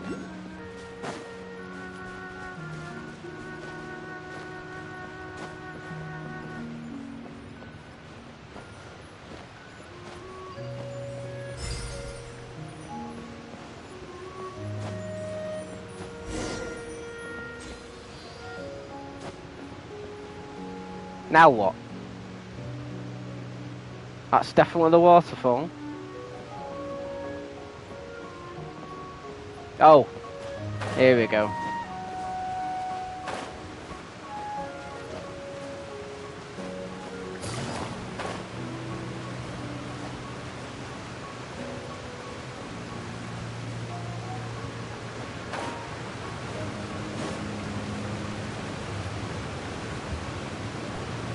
Well, we made it!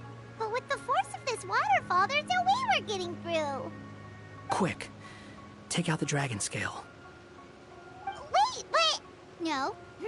Paimon doesn't need to ask you anything. The dragon scale can turn anything it touches into toy blocks, so... Aha! You want to use it to block off the water! See? Paimon can figure things out all on her own. Now and again.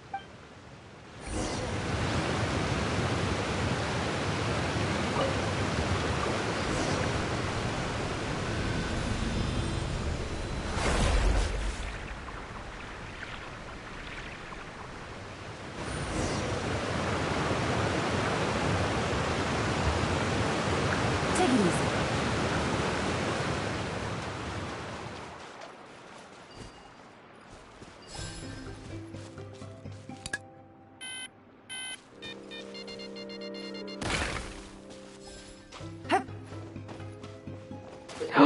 What's happened here?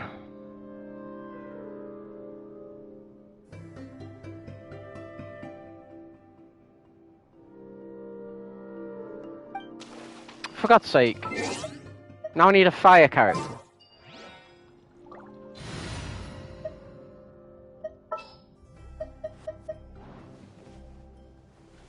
Let's go.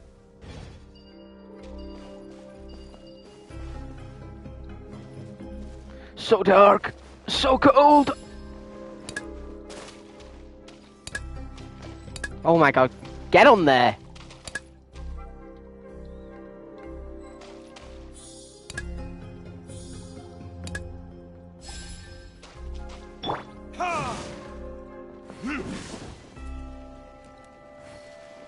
There you go.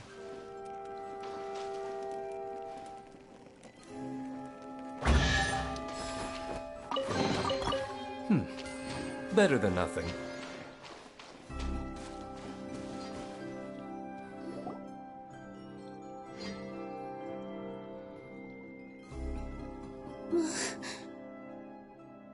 What's wrong, Milu? Oh, nothing. It's just... I sensed a very powerful magical signature just now. Huh. Guess this is the dragon's lair after all. Oh, you finally got your hat back. Huh? When did you put your hat on? Well, we're getting ready to fight, aren't we? I feel more comfortable in my regular outfit. Hat Guy also put away that sword around his waist. Should have never had to use this thing to begin with. Do you need to do anything to prepare, Traveler? Paimon's getting kind of nervous seeing everyone else serious like this. I just need a little long. I'm good to go.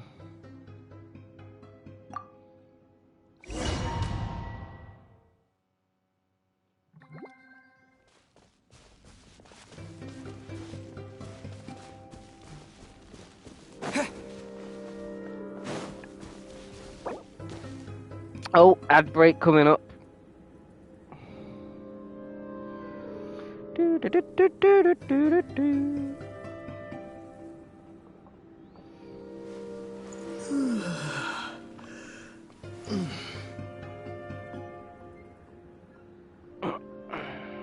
No, I don't want to leave domain, but I'm gonna wait there for a sec while the ad break starts.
I have returned.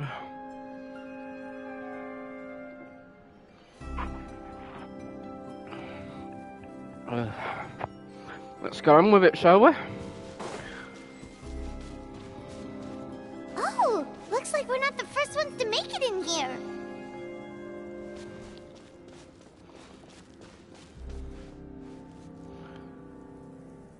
Wait, hold on! Let's fight the dragon together! They're already gone! Let's try to catch up! Well, what if he lets me? Ooh,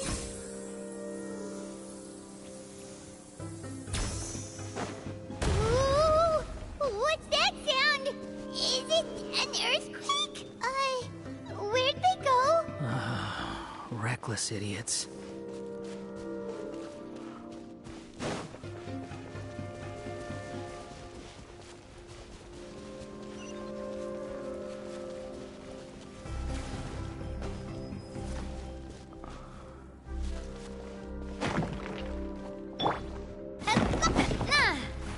We're saved!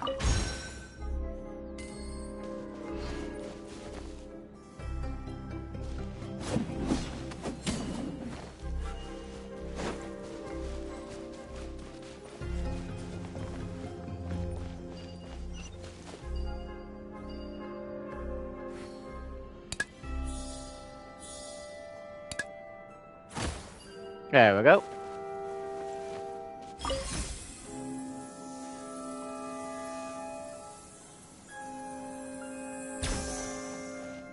With all my strength. Water jet! Feeling lucky?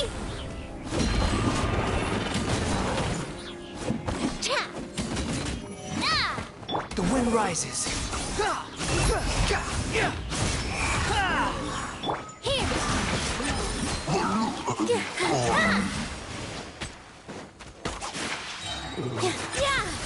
All eyes on me.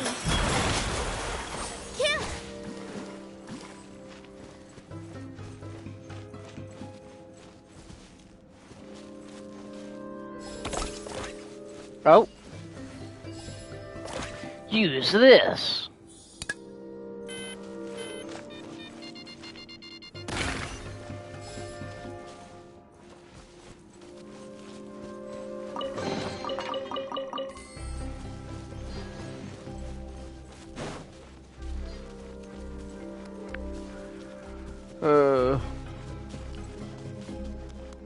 Looks like we're going to be fighting something.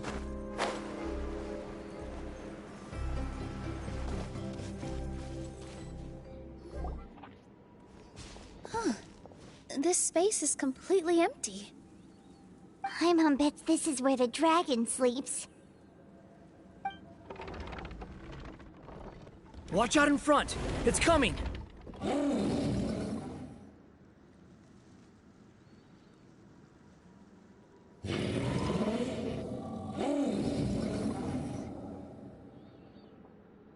Well.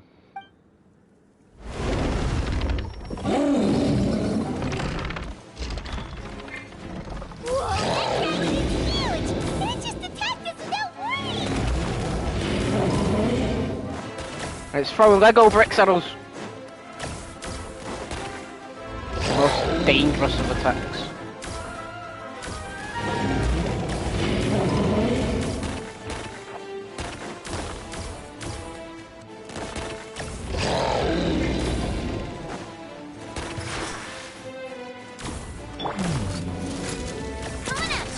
Ah! Now what?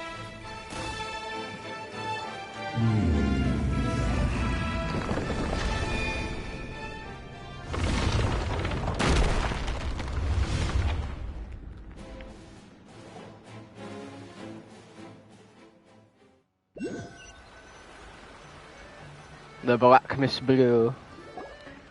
Look, he's here. Ah, another new soul has joined this world. But are you sure his fate will be as you described? Of course. My predictions are never wrong. I just don't like that kind of story. Then you need only do as you said, and let him find his own story within your fairy tale. You're right. Then listen closely, my child. Your name is...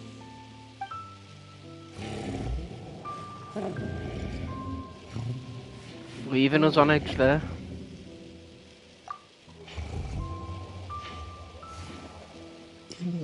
Are we the dragon?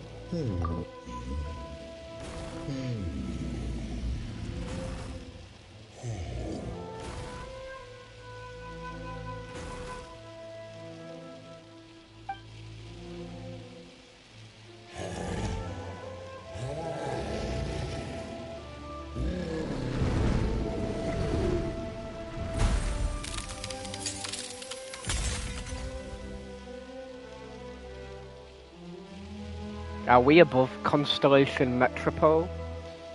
It's the dragon! The dragon that destroyed the titanium mines!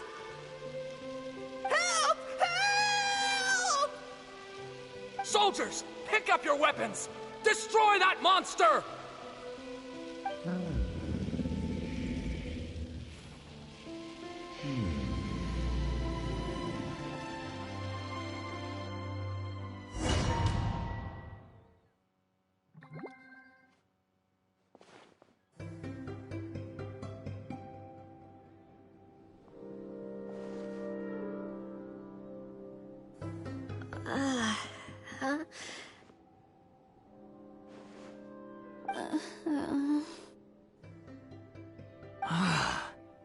How many times am I going to have to save you? Thank you, Hat Guy. Paimon still feels dizzy. Hey, did any of you also see something strange? It was like we were witnessing... The dragon's memories.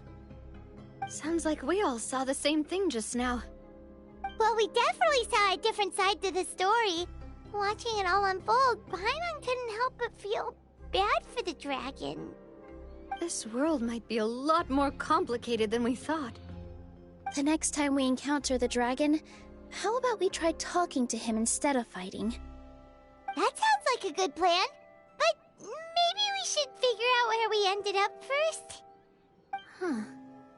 If the world above is a fairy tale realm, then maybe we've fallen into the next page of the book. Just keep walking and don't fall behind. Hey, wait for us! He did say don't fall behind. To be fair.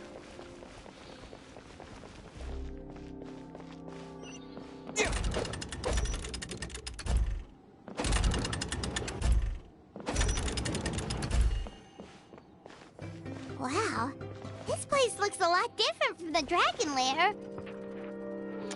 Very different.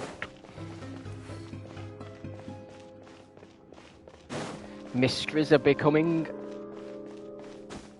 Mysteries are unfolding. There we go, I got the words in the end.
Fury.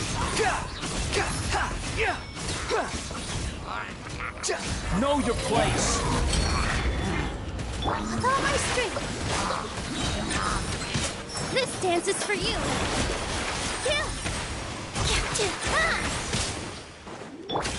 Feeling lucky?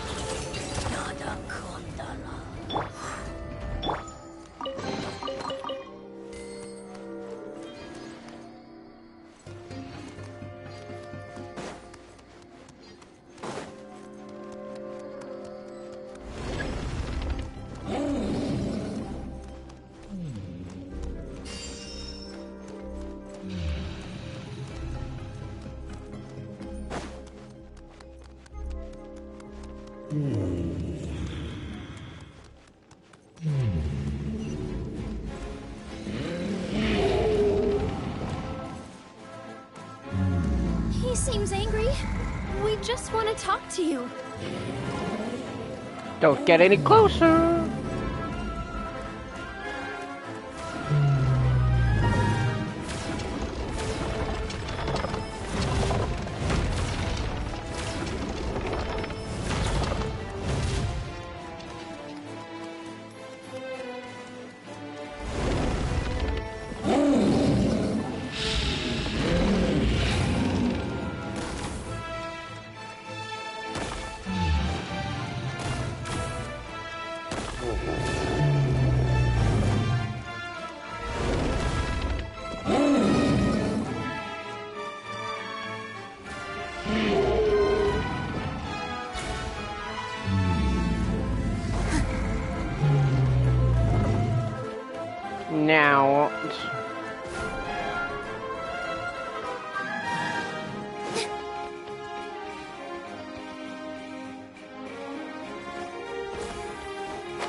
destroyed by that evil dragon!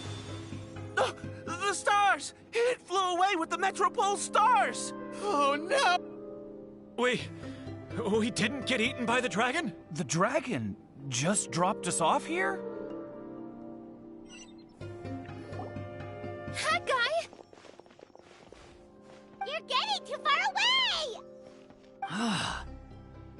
He's just up ahead. Is he trying to lure us somewhere? Well, I'd say we were the ones who backed him into a corner. But we just want to ask him a few questions about his past. He's had year after year of people coming here to try to take his head. If you ask me, his reaction is perfectly normal. Maybe there's still something we can do to calm him down? I wouldn't count on it. Maybe his earlier attacks were just a warning. But now, he's actually getting serious. Prepare for a final battle. Sometimes, it takes a little force for someone to finally wake up.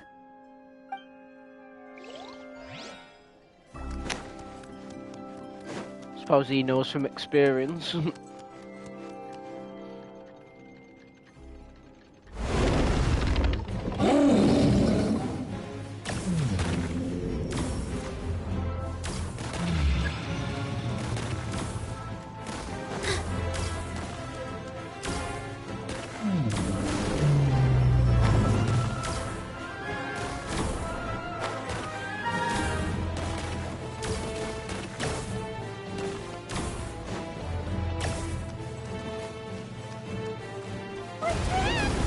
Stubborn host.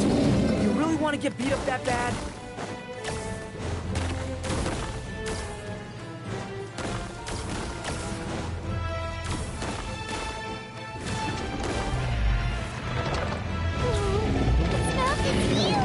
Are we really gonna have to throw a bomb in its mouth?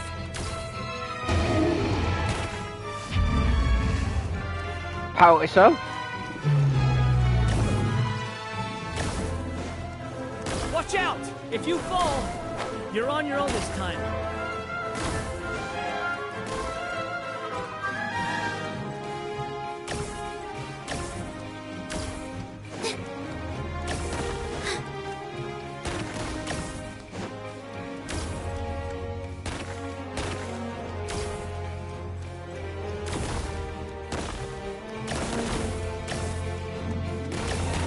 Oh my god.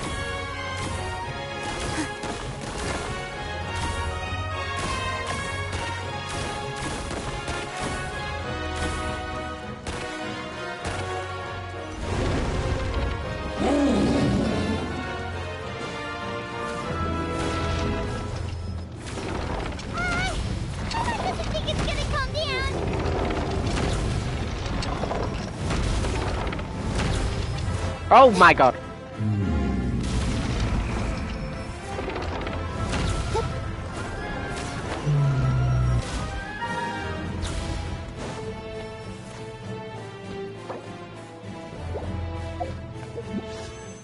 Oh, hey Kay.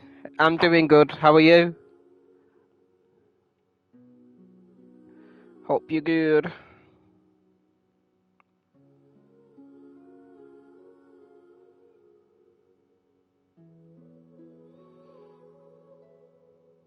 Hopefully I'll get better at speaking.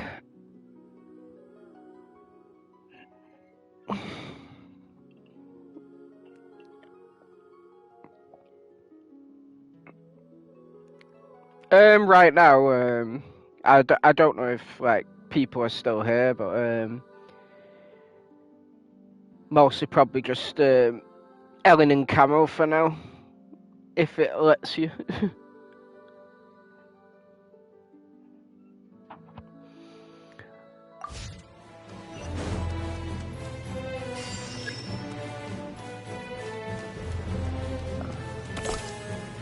Cheep cheep.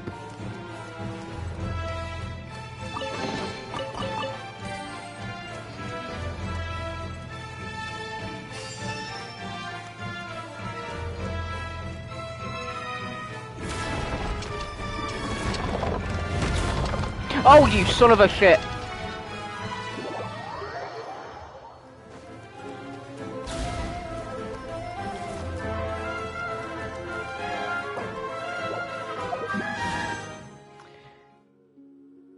It doesn't look like it. Yeah, I think you have to do it with the / and then actually type out the full word shout out, and without putting the at symbol. Don't know why that's how you have to do it, but yeah. So, I've not put any like custom stuff in it yet.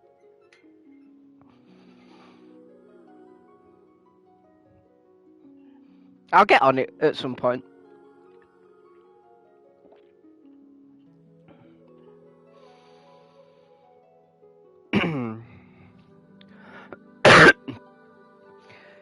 Because the exclamation mark doesn't work on my channel.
Oh.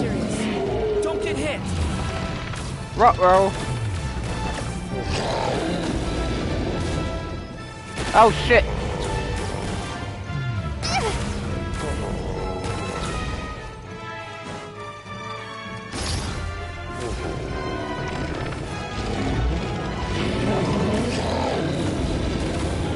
Ah! There's a bomb over there!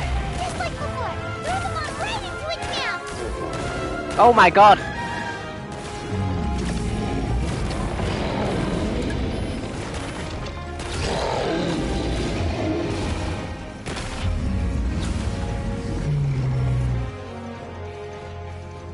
Oh, is it gonna? Now's our chance! Wait!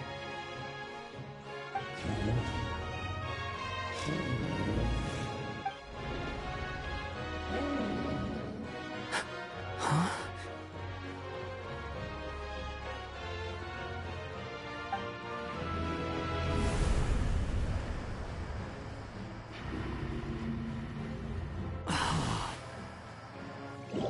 Are we inside the black mist? Power so. I see something up ahead.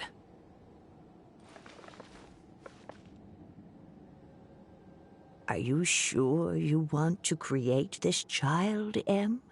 Even after what I told you about his fate? He will be abandoned by his creator, and eventually... I know, Bee. You've told me already. That sad story with the disappointing ending. It's what happened in the real world, isn't it? But that's exactly why I want to change things. In a different world, his story can have a happier ending. That child, his heart is so full of love. I understand, Anya. But know that if you give him that name, his fate in Simulanka is destined to parallel that of his real-world namesake. But there's still a chance, right? Maybe it's a shot in the dark, but I have to try. He deserves a better life. Although, he might need the help of others when the time comes. I'll try it myself now anyway. For God's sake. Can't bloody spell.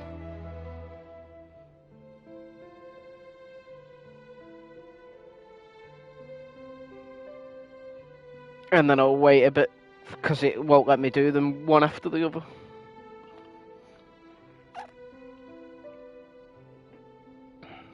All right, my dear. The choice is yours. Since you're so persistent, let me tell you a secret. More boring fate talk. You said it. But anyway, that's probably the most interesting part of the story so far. Of this fairy tale world.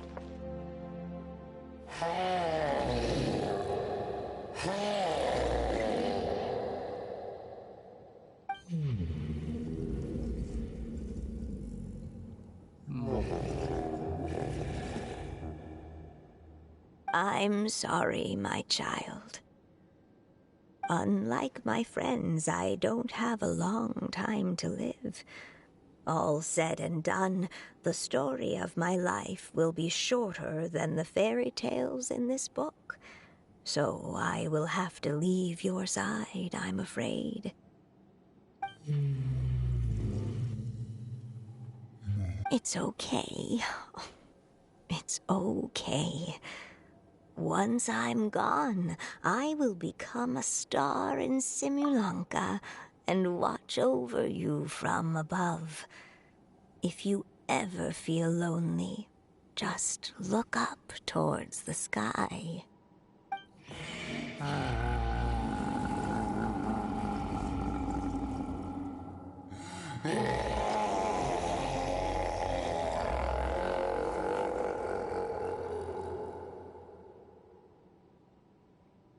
Go forth and witness this world, my child.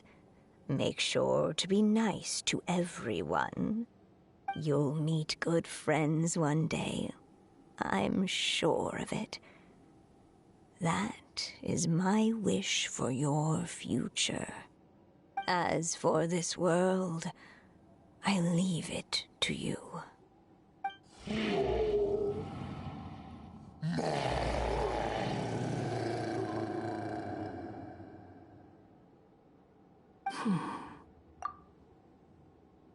So in the end, you were betrayed too.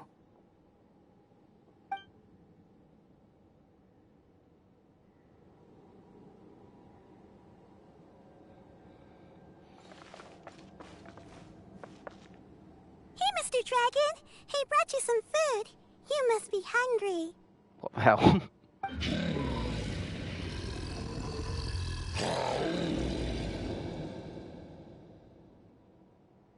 Shh! Quiet! We can't let anyone hear us. Everyone says you're a bad dragon, but you're always nice to me when we play together. You always help me pick flowers way up high that I can't reach.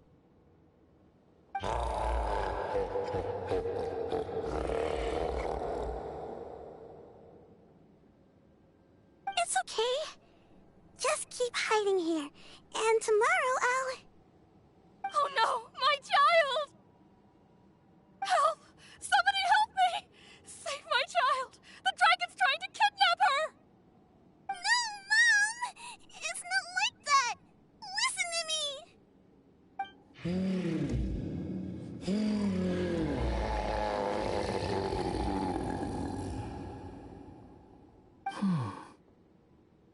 So you're hated by people too.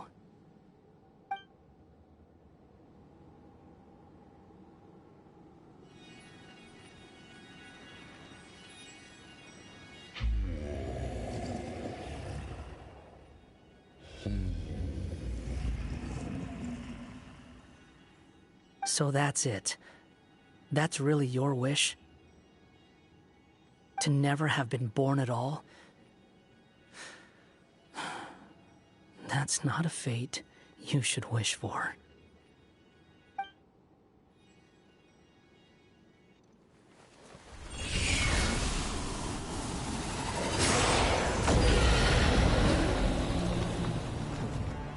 Nobody can define who you are. or deny the true feelings of your heart. Now remember your name. Durin.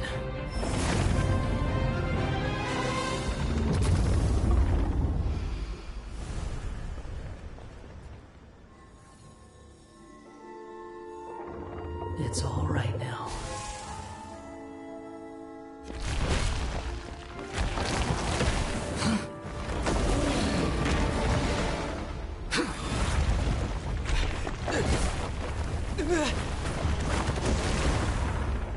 Uh-oh.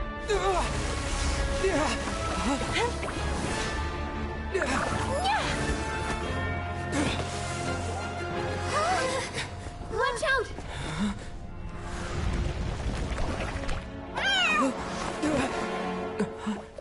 Hello, Kirara.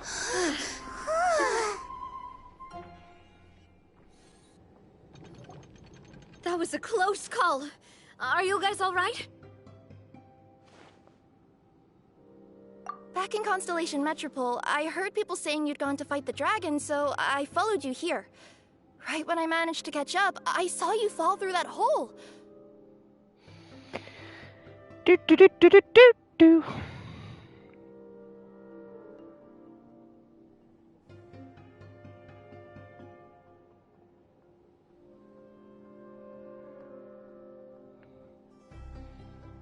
Wait, didn't someone else fall through just now? Shouldn't we do something? Oh yeah, Hat Guy.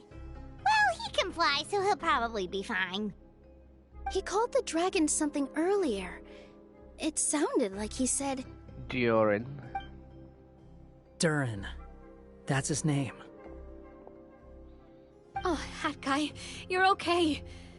Wait, what about the dragon... Durin? He's fine. Durin. Oh, wait, that's the name of the dragon from Dragonspine, right? The one that became a part of the mountain after being slain by Dvalin? If Paimon remembers correctly, it was created by... These are old event stories that I'm not going to know about.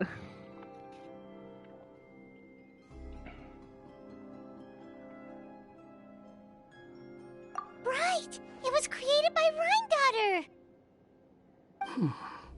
Created, you say? Huh. So, what exactly happened down there? You've been acting weird ever since the end of the fight.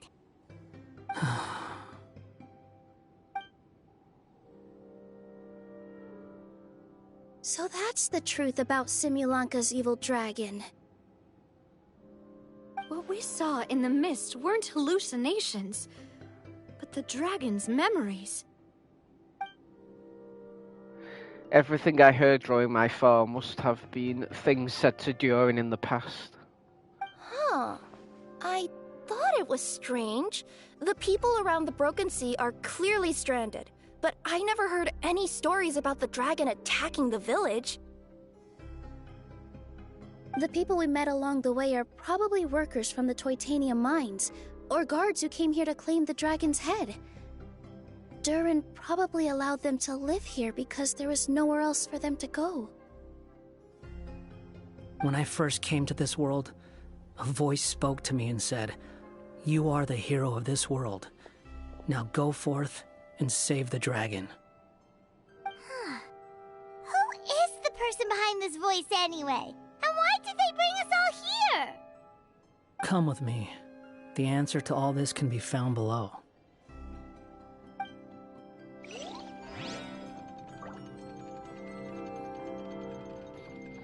Into the depths we go! Is this a study? That's right. It belongs to the Goddess of Fate. Goddess of Fate? As in one of the three goddesses who created Simulanka? Or more precisely, M. One of the mages of the Hexenzirkel. Hexenzirkel?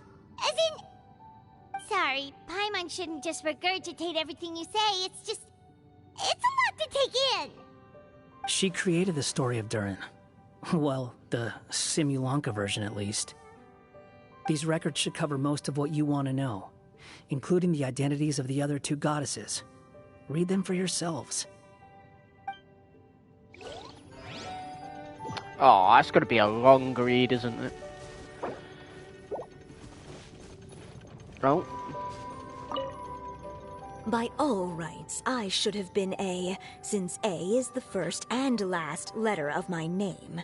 But Alice overruled me on the basis of seniority and said I should be M instead because of my middle name.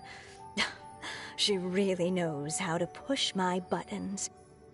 Still, her magic never fails to amaze me. I still can't believe she got one of my origami frogs to start talking. Why don't I write a story with origami animals as the main characters? Let's see. Once upon a time, in a magical forest, there lived a group of animals made of paper. Barbie loves looking into the future, so she used her powers to map out the fates of all living things in Simulanka. But knowing the ending in advance takes all the fun out of the story. I think I'll make a bet with her. I believe that one day the people of Simulanka will decide to carve their own destiny. Apparently, she wants to build a statue of herself in the capital city. Always looking to add some pizzazz.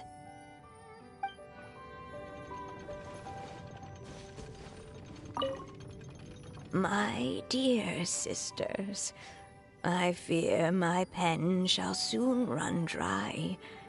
Even now, as I write this letter to you, my dexterity is all but failing me. Thank you for enjoying my stories and for creating this world for me. The time we spent together was the most wonderful youth I could have asked for. I always feel so young when we're together. A says that even after I'm gone, the goddess of fate in Simulanka will continue to exist and carry on granting people's wishes.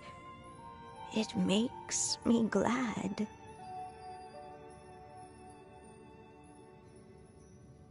If you ever want to chat, feel free to pay a visit to the goddess statue. Just don't wish for anything weird.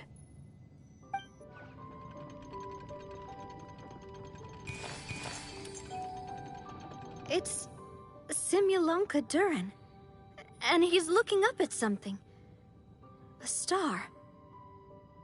This must have been after M passed away. This looks like a mine. Maybe the Toitania miners dug too deep? So deep that they dug right through to the world on the next page. Yeah. Now that you mention it, this miner's lamp looks really similar to the star on the previous page. The Forest of Blessings. This book has been recording Simulanka's history all along. Look at the size of those footprints. If that's every time he lands, then no wonder people are so terrified of him. So that's why you took the stars. Because you missed your mom.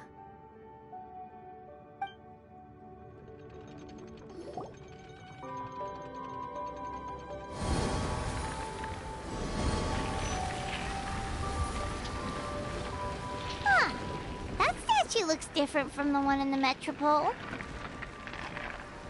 It's a different goddess. This one is the goddess of fate.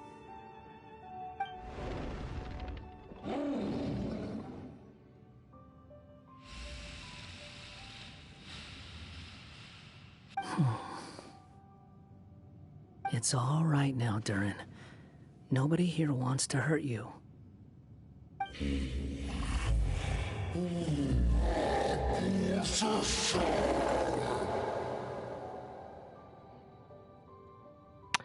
I don't understand. Why would you say that? I'm the one who hurts people.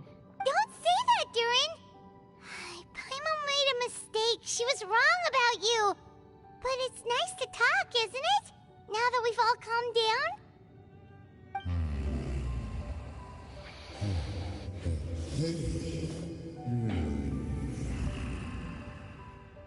No, it's pointless. Maybe you're willing to talk to me, but the world above is still terrified of me. So that's why you made that wish? So stupid. Hey!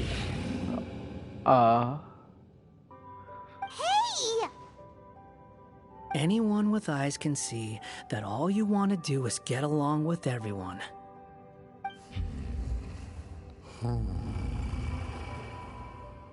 You just want to make friends, people to play with, to talk to. People who accept you, or at least accept your apology. That may be true, but I'm not sure the people of Similanka are prepared for such a gigantic next-door neighbor. Oh, you've never hurt anyone. Heck, the idea never even crossed your mind.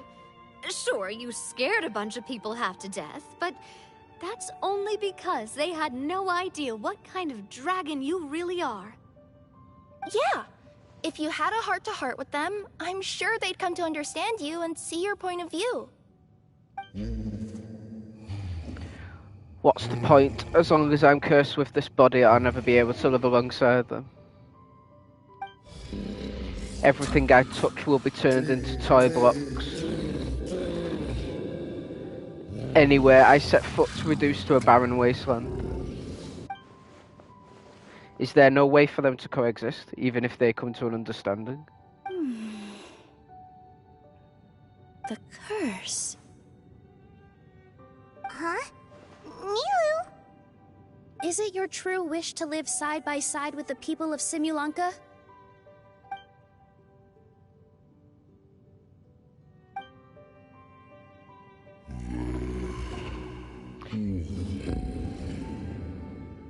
Yes, it is. Then close your eyes and make a wish to the goddess of fate. We will help make your wish come true.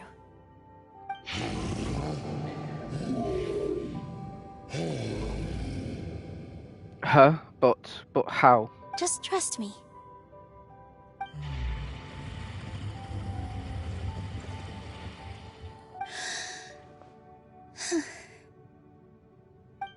I, Nilu, the Forest Fairy, give to you my blessing and welcome you as a dweller of the forest. Wait, that's... May everyone accept you as one of our own. And may the Forest of Blessings be a place you can call home. I, Navia, King of Constellation Metropole, give you my blessing. I grant you citizenship to my kingdom. Oh, me too! As the, Nekomata in Boots of this world, I give you my blessing too. The rays of lights there, coming together. Wait, what's going on?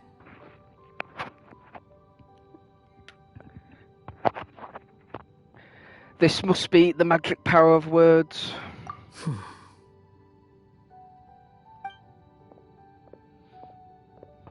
I, the hero of this world, give you my blessing. I recognize you as a resident of Simulanka. May you find acceptance in this world. Also, speaking as someone who'd like to be your friend, I wish you all the best for the future. Considering he was someone in your shoes at one point.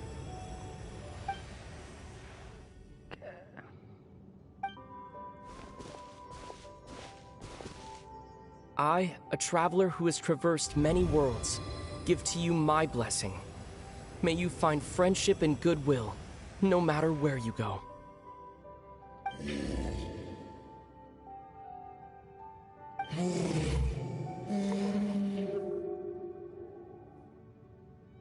Mum.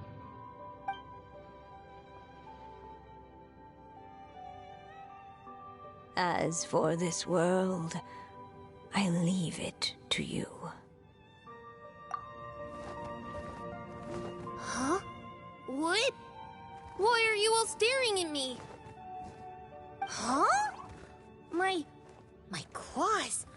Are these my claws? And my wings? Oh, my tail.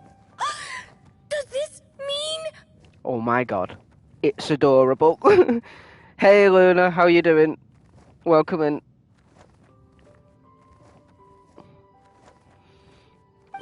Wow, you look so cute. Quite a radical transformation. Not that there was anything wrong with the way you looked before, of course. It's just, you get what I mean. That's one way to introduce the dragons from that one. How do you feel? Are you happy with your new appearance? Does anyone have a flower with them? Or even just some water or paper from this world? Oh, I do actually. Here you go.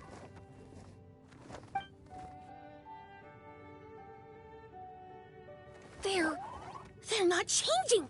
I can touch things without changing them. Hey, that's great! One more flying friend for Paimon! Now the residents of Simulanka won't be scared of you anymore. But what about all the things that I did before? That's simple. Just go out there and atone. You could fill in the footprints you left on the ground, or help the people around the broken sea get home. Okay. And you'll come along and help me, right, Hat Guy? Yeah. Huh? Why would I do that? Why not? Because you said you wanted to be my friend. I'm glad to hear. Glad you doing good. I'm alright too. It's a little cooler than last night, so I feel a bit better.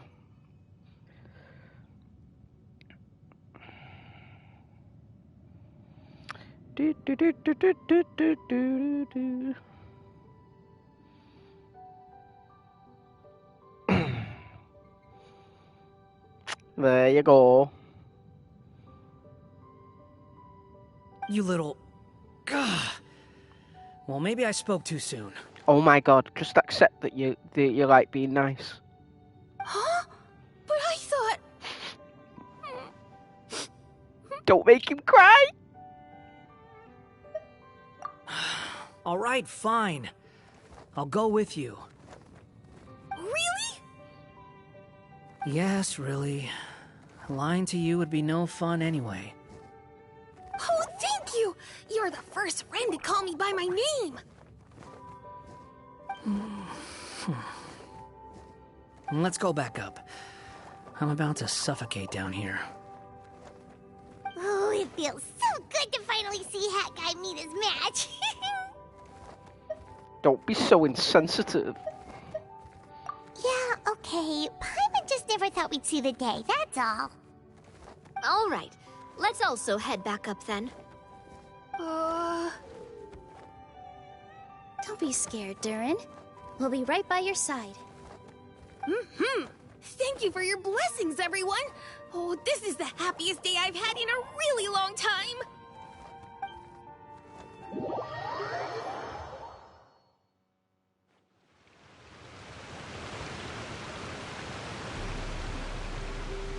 Ta-da! Surprise, everyone! Oh my god, it's back! From a previous event that I did months and months and months ago.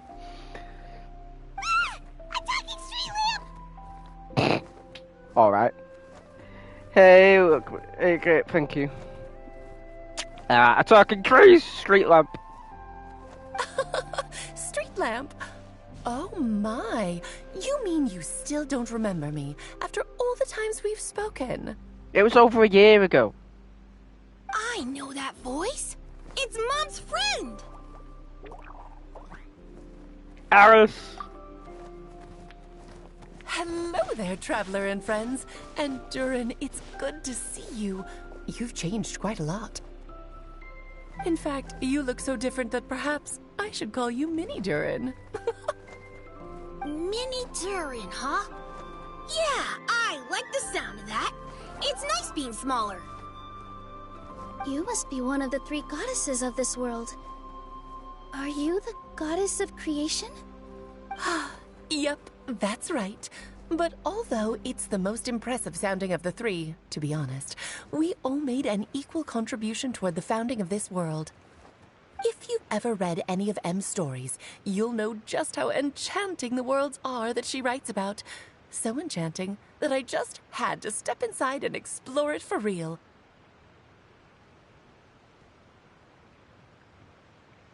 So I got B involved, and with M's consent, created the world of Simulanka. Whoa, whoa, whoa! You're getting a little ahead of yourself. First things first, would you mind explaining what you're doing here? In fact, no! What are we even doing here? Yes, finally some answers. Don't worry, all will be revealed. After everything you accomplished on your journey, you're free to ask me anything you want. Let's start with your first question then. I'm here because I sensed a great magic power emanating from the book just now, and I couldn't resist the urge to peek inside and check it out. That must have been when we all gave Mini Durin our blessings, right? Yes, exactly. In the world of fairy tales, words and emotions often carry far more power than any spell. It's all thanks to your magic that Mini Durin was able to take this form. Come say hi to me, little one. Oh, look at you. You're as cute as a button. So, what about us? Was it always part of the plan that we'd come here? Plan isn't the word I'd use. If you ask me, I'd say fate works in mysterious ways. When Durin of Simulanka made his wish to the goddess of fate, it just so happened that in a world far away, all of you wonderful people were holding a copy of M's fairy tale at that exact moment. Well. And because of your noble and kind souls, you were selected by the goddess of fate to come and save this world. Now that you mention it, that's what I was doing when I was transported here. I was reading a fairy tale to some children in the Fleuve Sandra. I think I just, happened upon an old book and decided to use it as my pillow during a nap in a box. Of course. Wow, what a crazy coincidence. Wait, that's not right. How come everyone else got assigned to roll except us? 'Cause we were also... Yeah, that was it. We just received a strange book and we had no idea who sent it. Then, the moment we opened it up to start reading it, we found ourselves here. You're the one who sent it to us, aren't you? Oh, is that what happened? Yes, that does sound like me, doesn't it? Good question. Why indeed? Maybe I thought this was such a good story it simply had to be read by someone. As the traveler and witness of many worlds, how could I let such a beautiful place pass you by? Fair. I can sense that your blessing for Mini Durin was a very special one. With this blessing from beyond the story, he might even be able to explore worlds outside of this one. Teyvat, you mean? That's right. In fact, back when we were first creating Simulanka, Em told us that she hoped the people of this world would one day be able to explore the wider world beyond. Every story has an ending, but if the story becomes reality, it should have the right to choose its own path. So, in other words, the predestined lives these people lead were always going to disappear one way or another. Wait, so even if the people here get to go to other worlds, surely there's gotta be a way we can leave too, right?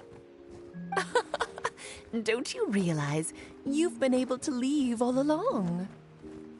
How, cliche. Huh? You can either take the boat at the Broken Sea or touch the giant bookmark at the Cliff of Prophecy.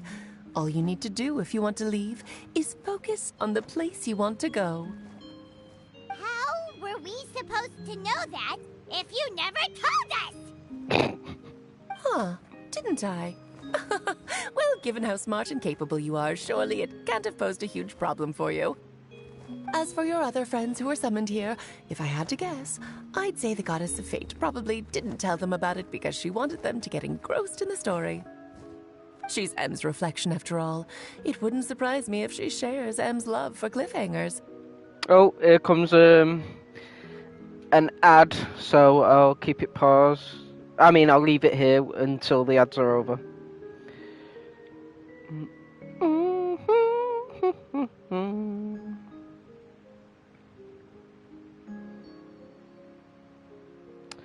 Do do do do do do do do do. God, I really do not like the new Twitch app. Nope, definitely not.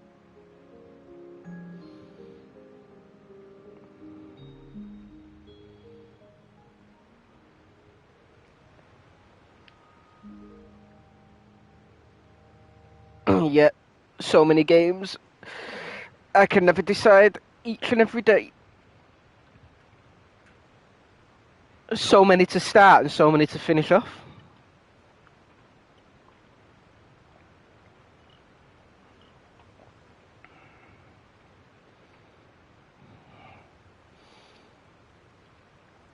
And then I forgot I'm in ads. So no one can hear me.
And welcome back, those who had ads.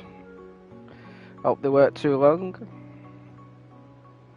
Where was I? Oh yeah.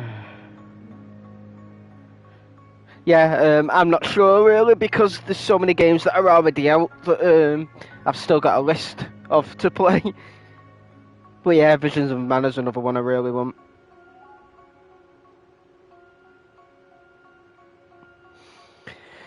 Let's carry on. Anyway, I think that answers your questions, yes? What do you all plan to do next? Have a nice long rest. I'm gonna go say sorry to the people of this world. After that, I want to start protecting Simulanka, just like Mom told me to. Now we know how easy it is to get back home. Paimon's suddenly not in such a hurry to leave. Same here. It's not every day that you get to come to such a magical world. I, for one, plan to explore it a little longer. I'm glad to hear it. Maybe I should invite some other friends to join you too. By the way, Minnie Durin, I'm delighted to see you've made some new friends. I'm sure Em would be very proud of you. Now, before I depart, please let me give you a blessing as well. May your future be as rich and colorful as the stories Em used to tell. I think I've still got that old quest where we met her recorded on my PS4. Well, parts of it anyway.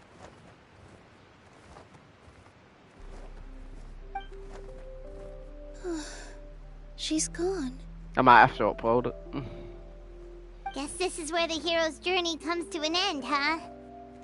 I guess so. Ah, but it's also where a new journey begins. The adventures of Minnie Durin and friends. Huh? An adventure for me? You bet. For starters, I'd love to introduce you to my other friends in the forest. Even though there have been some misunderstandings in the past, I'm sure they'll welcome the new you with open arms. Huh? Stop looking at me. I already said I'll come with you. Whoa! Look over there! He's so stubborn. Wow. The stars are beautiful. Huh. I'll bet that's a gift to Minnie Durin from the 3 goddesses of this world. Huh? Thank you, Mom. No.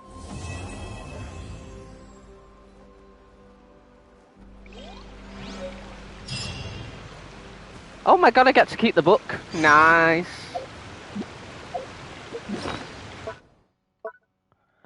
Where did I put it? Where is it? Oh, it's in the teapot. I love a good memento.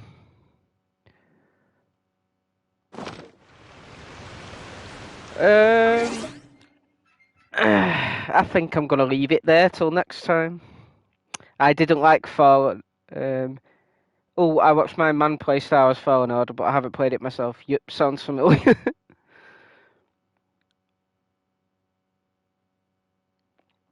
I didn't like Fallen Order, but I like Survivor. It needs to go back and finish it. But Outlaws is open world, and I love me an open world game. Do it all the time, just replace stuff, or choose games that are hundreds of hours. Yep. And then I take hours to even pick one. Let's see who's on the line. How do I get back? I really do not like this new Twitch app. I can't even see.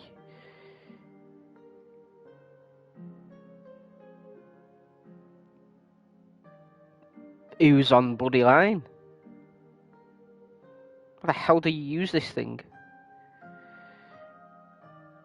Oh, there we go. Exit create a dashboard.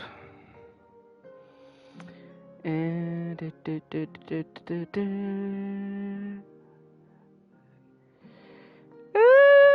mean, I suppose we could go there. Why not?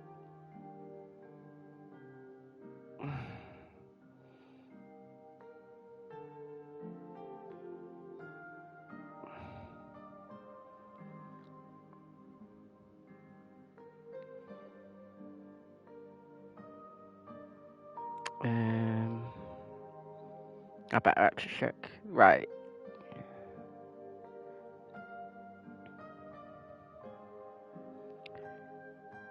Right, so I'll see you all next time. Thank you for joining. If you like the content, don't forget to give me a follow. And oh, you've had fun. It became more interesting towards the end, but yeah, very big yap fest as usual. I'll see you all next time. Toodles!